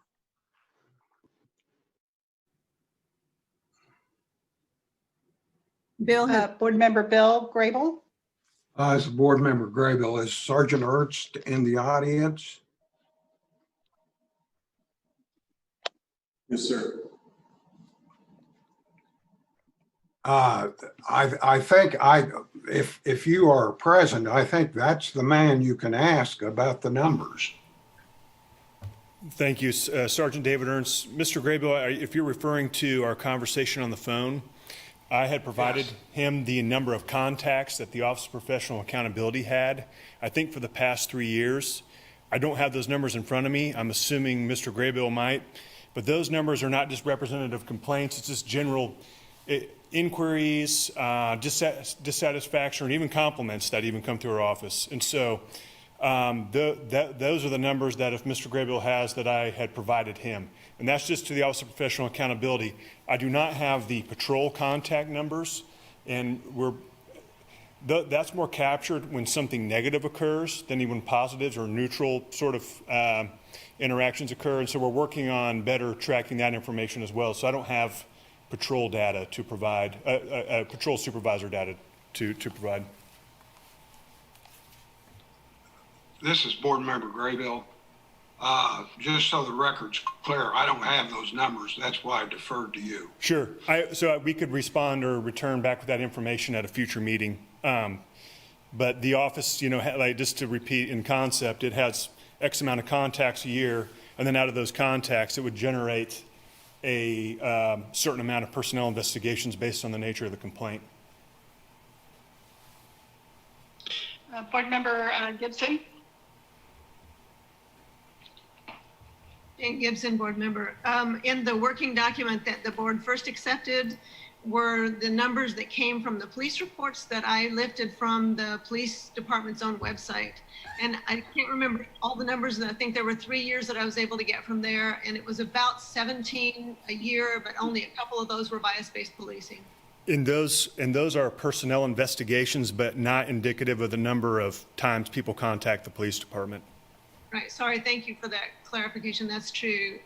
They weren't sorted so that you couldn't tell how many of those were internal to the police department itself, complaints within the police department, and not just complaints by members of the community. Sergeant Ernst, this is Captain McKinley. Just kind of a quick sort of clarification to this. Do you have any numbers as it relates to formal personnel investigations as it results to the kind of the question that's being asked here? I understand there's lots of questions that are asked and some quote unquote complaints, but do you have any numbers as it relates to formal personnel investigations?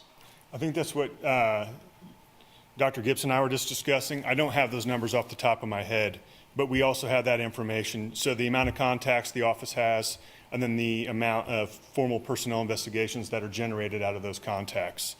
But also it could be duplicitous where somebody contacts a patrol supervisor, recognizes the severity of the complaint, forwards it to Office of Professional Accountability, so that would then count as a contact within our office, and that contact would generate a personnel investigation. So I don't have the information memorized this evening, but we can respond back with that information. Okay, Jenny, does that at least attempt to start answering the question that you had? Jenny Robinson, board member. Yes. And I think I'd like to clarify some language that we use. I don't think complaints can be said if they're bias-based or not. I think we can say that a complaint might be categorized as bias-based policing or not categorized as bias-based policing, but further investigation might reveal, that something that has not been is actually bias-based policing. So, with any complaint in general, there's the general concept of what's been relayed a citizen's concern, and with any sort of topic or even policy. So you could be investigating one thing, and if the investigation turns up other issues or concerns, that would, I don't want to say, it would actually just further identify other possible policy violations so it could change the nature of the complaint, so to speak.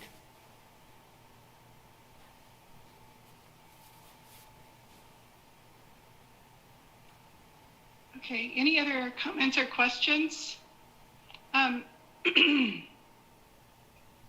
Excuse me. Any other comments from the working group? And I'm thinking next steps.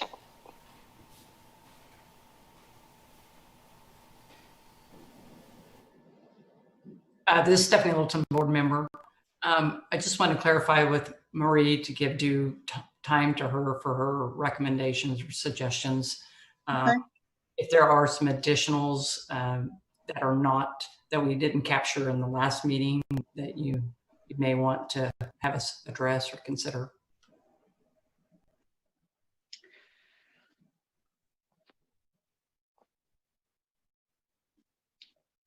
Marie?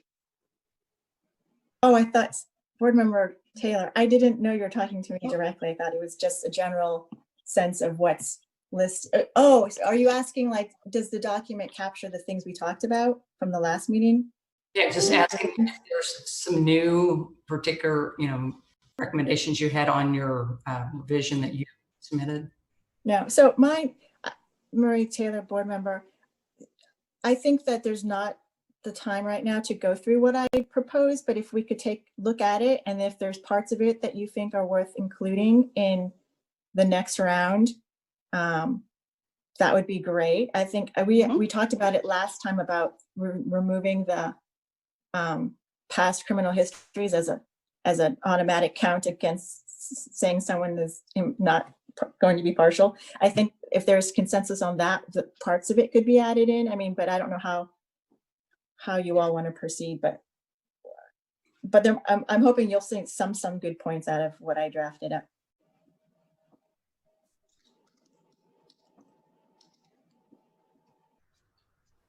Tanya, Bill's got his hand up.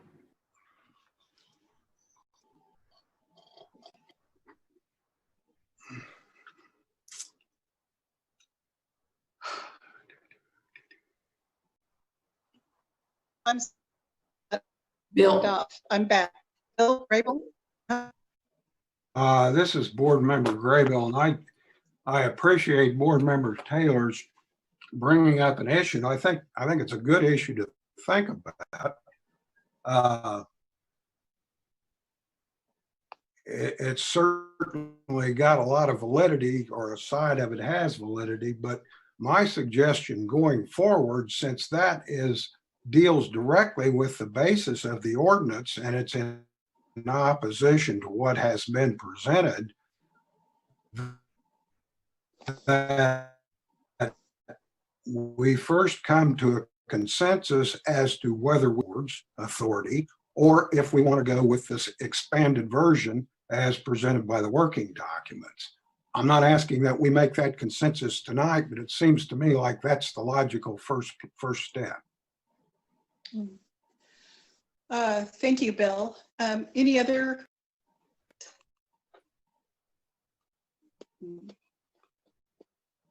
Thank you, Bill. Any other comments? Board Member Marie Taylor, we don't meet for like another month. So I am very willing, if you all saw what I had drafted up in the packet, if you want to just vote conceptually, like we want to have this section or not this section, or, I mean, I'm not going to get my feelings hurt.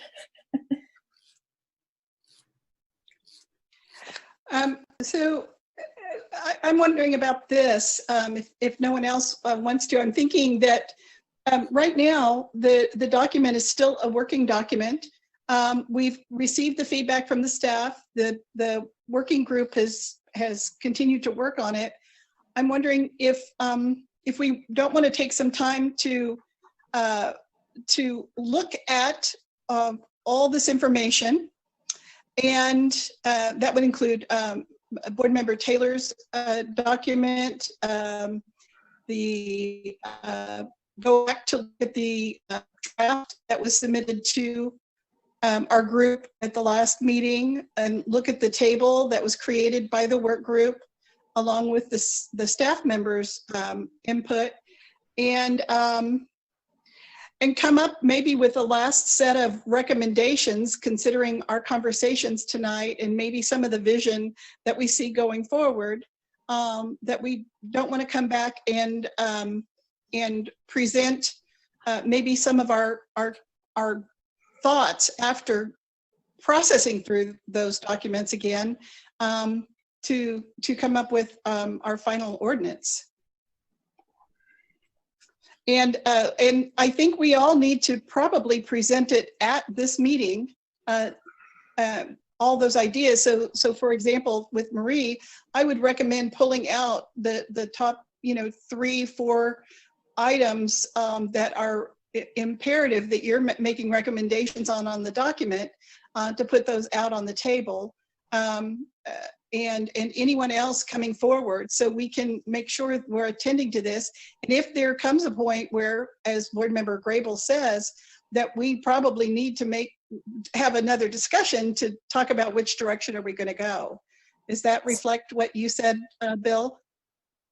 Well, yeah, if we're going to broaden the working document, this is Board Member Graybill. The working document is premised on broadening the authority and powers of the board to include any kind of complete police complaints. As I understand Board Member Taylor's position is, she would like to see it narrowed to bias-based policing, basically. Can I correct a statement about me? I don't see it as a narrowing. I say it as a bolstering of what we already have in place. But can I also make one more other comment, Marie Taylor? We have not gone out to any community to do any community engagement. So we could be spinning our wheels and presenting something that has no support.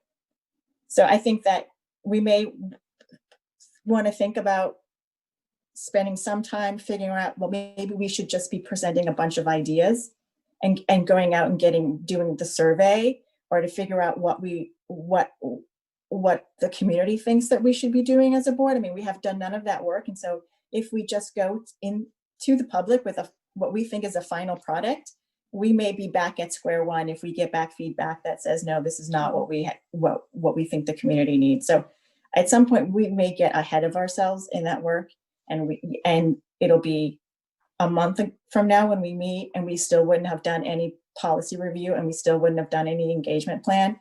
And we would just be then finalizing and tweaking a document that might not conceptually match what the community would even want us to be doing for them. So, or even what the city would. I mean, it might be good to have like a working document that's just as conceptually now of what we want to happen, and not get so bogged down in the words that are reflected in the document itself, because we have not gotten any feedback.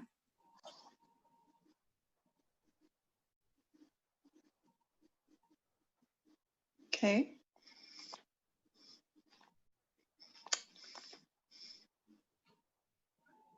Jennifer? Jenny Robinson, board member. On that subject, community engagement, are we at a point where we're able to identify members for that subcommittee and potentially begin that work sooner than our next meeting?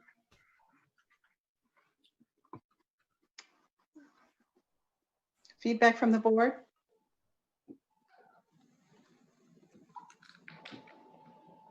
This board member, Stephanie Littleton, I think that we should move forward with, if you have certain people that want to be on the subcommittee to get things initiated, I think that's an important thing. Definitely the priority is, and it doesn't mean it can't happen, in conjunction with us trying to get all this solidified, because this is really critical that we get this, land on this for this ordinance. But once again, we can also, we do need to get out to the community, and a subcommittee could certainly get to working on that on the side. So I think that is important as well. Sure. So Stephanie, if I could be so bold, are you making a recommendation that the Community Engagement Committee be identified to put together a conceptual document, at least from the working document, to engage with the community for feedback? This board member, Stephanie Littleton, I actually was not going that direction with the document. My opinion would be we need to continue to really move forward as a board. We've gotten quite a bit of public comments, be it letters and such that have been sent in, lots of different communications. I just think we do need to try to keep moving forward to try to get this document completed at this point.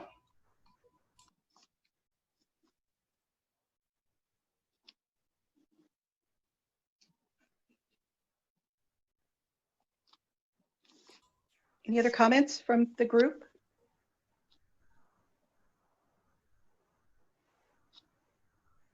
What direction would you like to go for next steps going forward?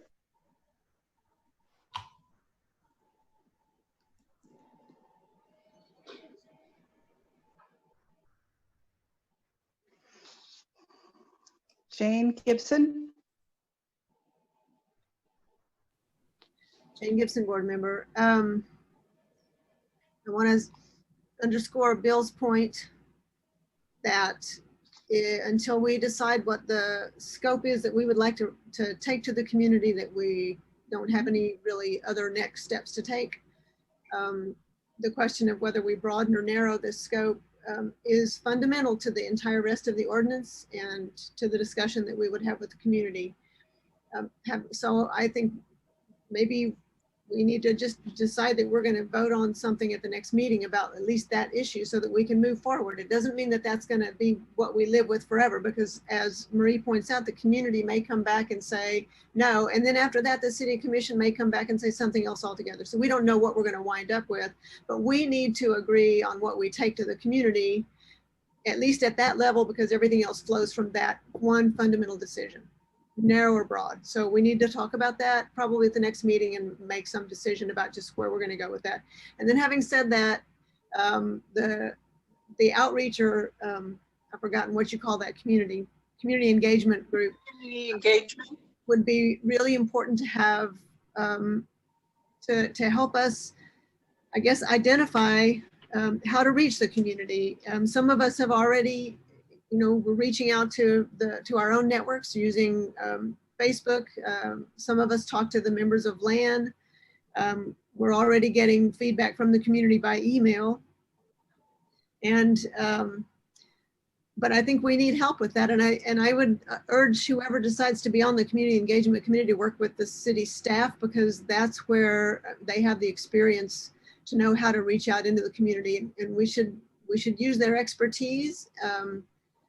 And I hope that subcommittee will do that and not try to just reinvent the wheel here, because there's a lot already done in reaching this community by the city. That's it. Okay, thank you, Jane. So we've established Community Engagement Committee, and Jenny, you've expressed interest to be on that. Is that correct? Jenny Robinson, board member, yes. And I believe that, nothing quickly happens by committee. And so I'm not imagining that we'll be at the point, even if the Community Engagement Subcommittee meets before our next meeting, I don't imagine we'll be at the point of already having scheduled a meeting with, with the public. So I think just to get the wheels turning on it, while at the same time, concurrently working towards, voting on that document. I think it's possible to do both for sure. Mm-hmm. Okay, is there any other interest in the Community Engagement Committee?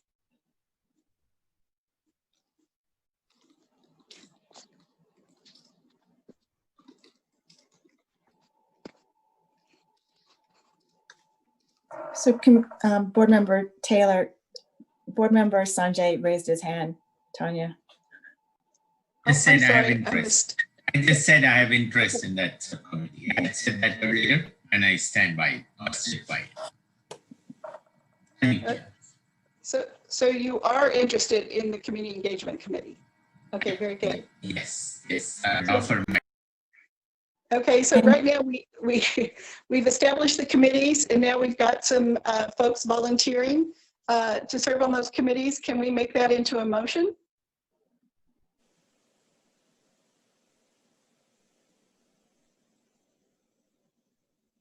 Board member Taylor, how does that work as a motion? To say do we say who the names are? Yes, to the committee. Yeah. Okay. I would like to also volunteer for that committee. So is that, we're at the limit of 3, right? Per committee? Yeah.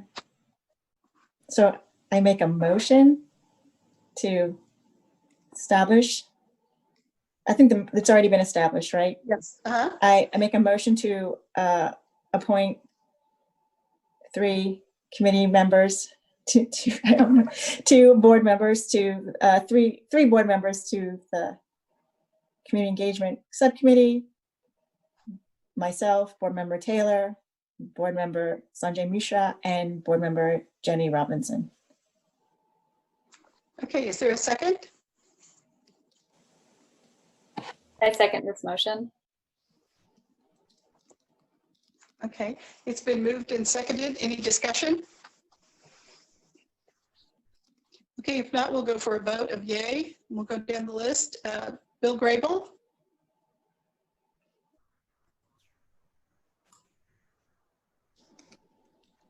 Board member Graybill, yay. Stephanie Littleton. You're muted, Stephanie. Board member Stephanie Littleton, yes. Thanks, Jane. Board member Jane. Board member Jane Gibson, yes. Board member Sanjay. Board member Sanjay Mishra, yes. Board member Marie Taylor. Yay. Board member Taylor, yay. Board member Jenny. Board member Jenny Robinson, yay. Okay. And Chair Salvini, yay. And so we've got 7 votes. The motion passes.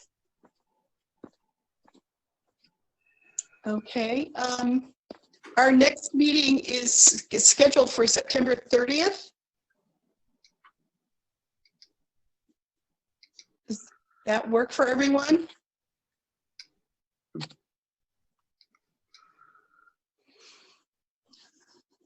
Stephanie, that does work for you, doesn't it?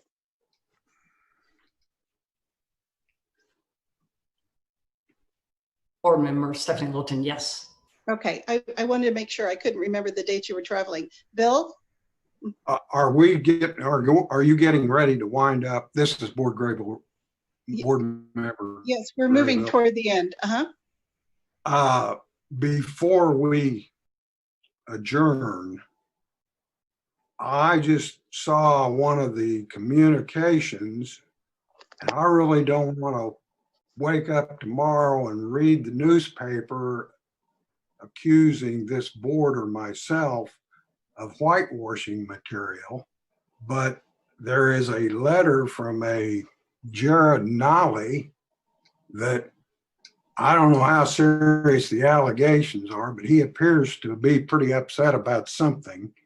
And I think we ought to acknowledge that that letter's been sent in, and Chairman Salvini, if she has a response, I'd love to hear it. Jane? But I think at the very least, we need to acknowledge that that letter is there and that everybody's looked at it. This is Jane Gibson, board member. It's in the for all of us to look at if we do. I read that letter and I don't see how it is even marginally relevant to the work of this board. So I don't see any reason to respond to it because it's not about what we do. That is a matter internal to Haskell. It has nothing to do with us.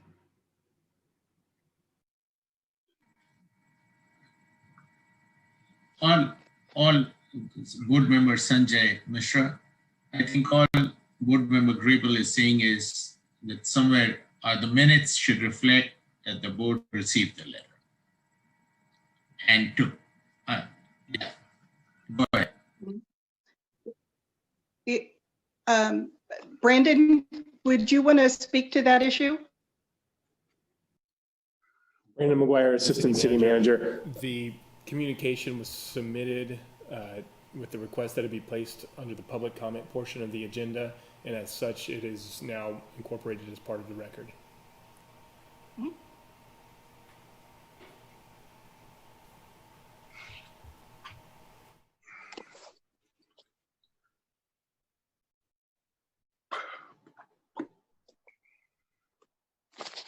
I have no comment on that, Bill. Fine. That's good. Jane? I'd like to entertain Jane a motion. Gibson? It's Jane Gibson, board member. I'd like to entertain a motion that we adjourn. Is there a second? Second that motion, board member Stephanie Littleton. Thank you, Stephanie. All those signify with the yay. Bill Grable? Board member Grable, yay. Board member Stephanie? Board member Stephanie Littleton, yay. Board member Gibson? Board member Gibson, yay. Board member Sanjay? Board member Sanjay, yes. Board member Marie? Yes. Thank you. Board member Jenny? Board member Jenny Robinson, yay. Chair Salvini, yay. A meeting's adjourned. Thank you all. Good night, everybody. Night. Bye-bye.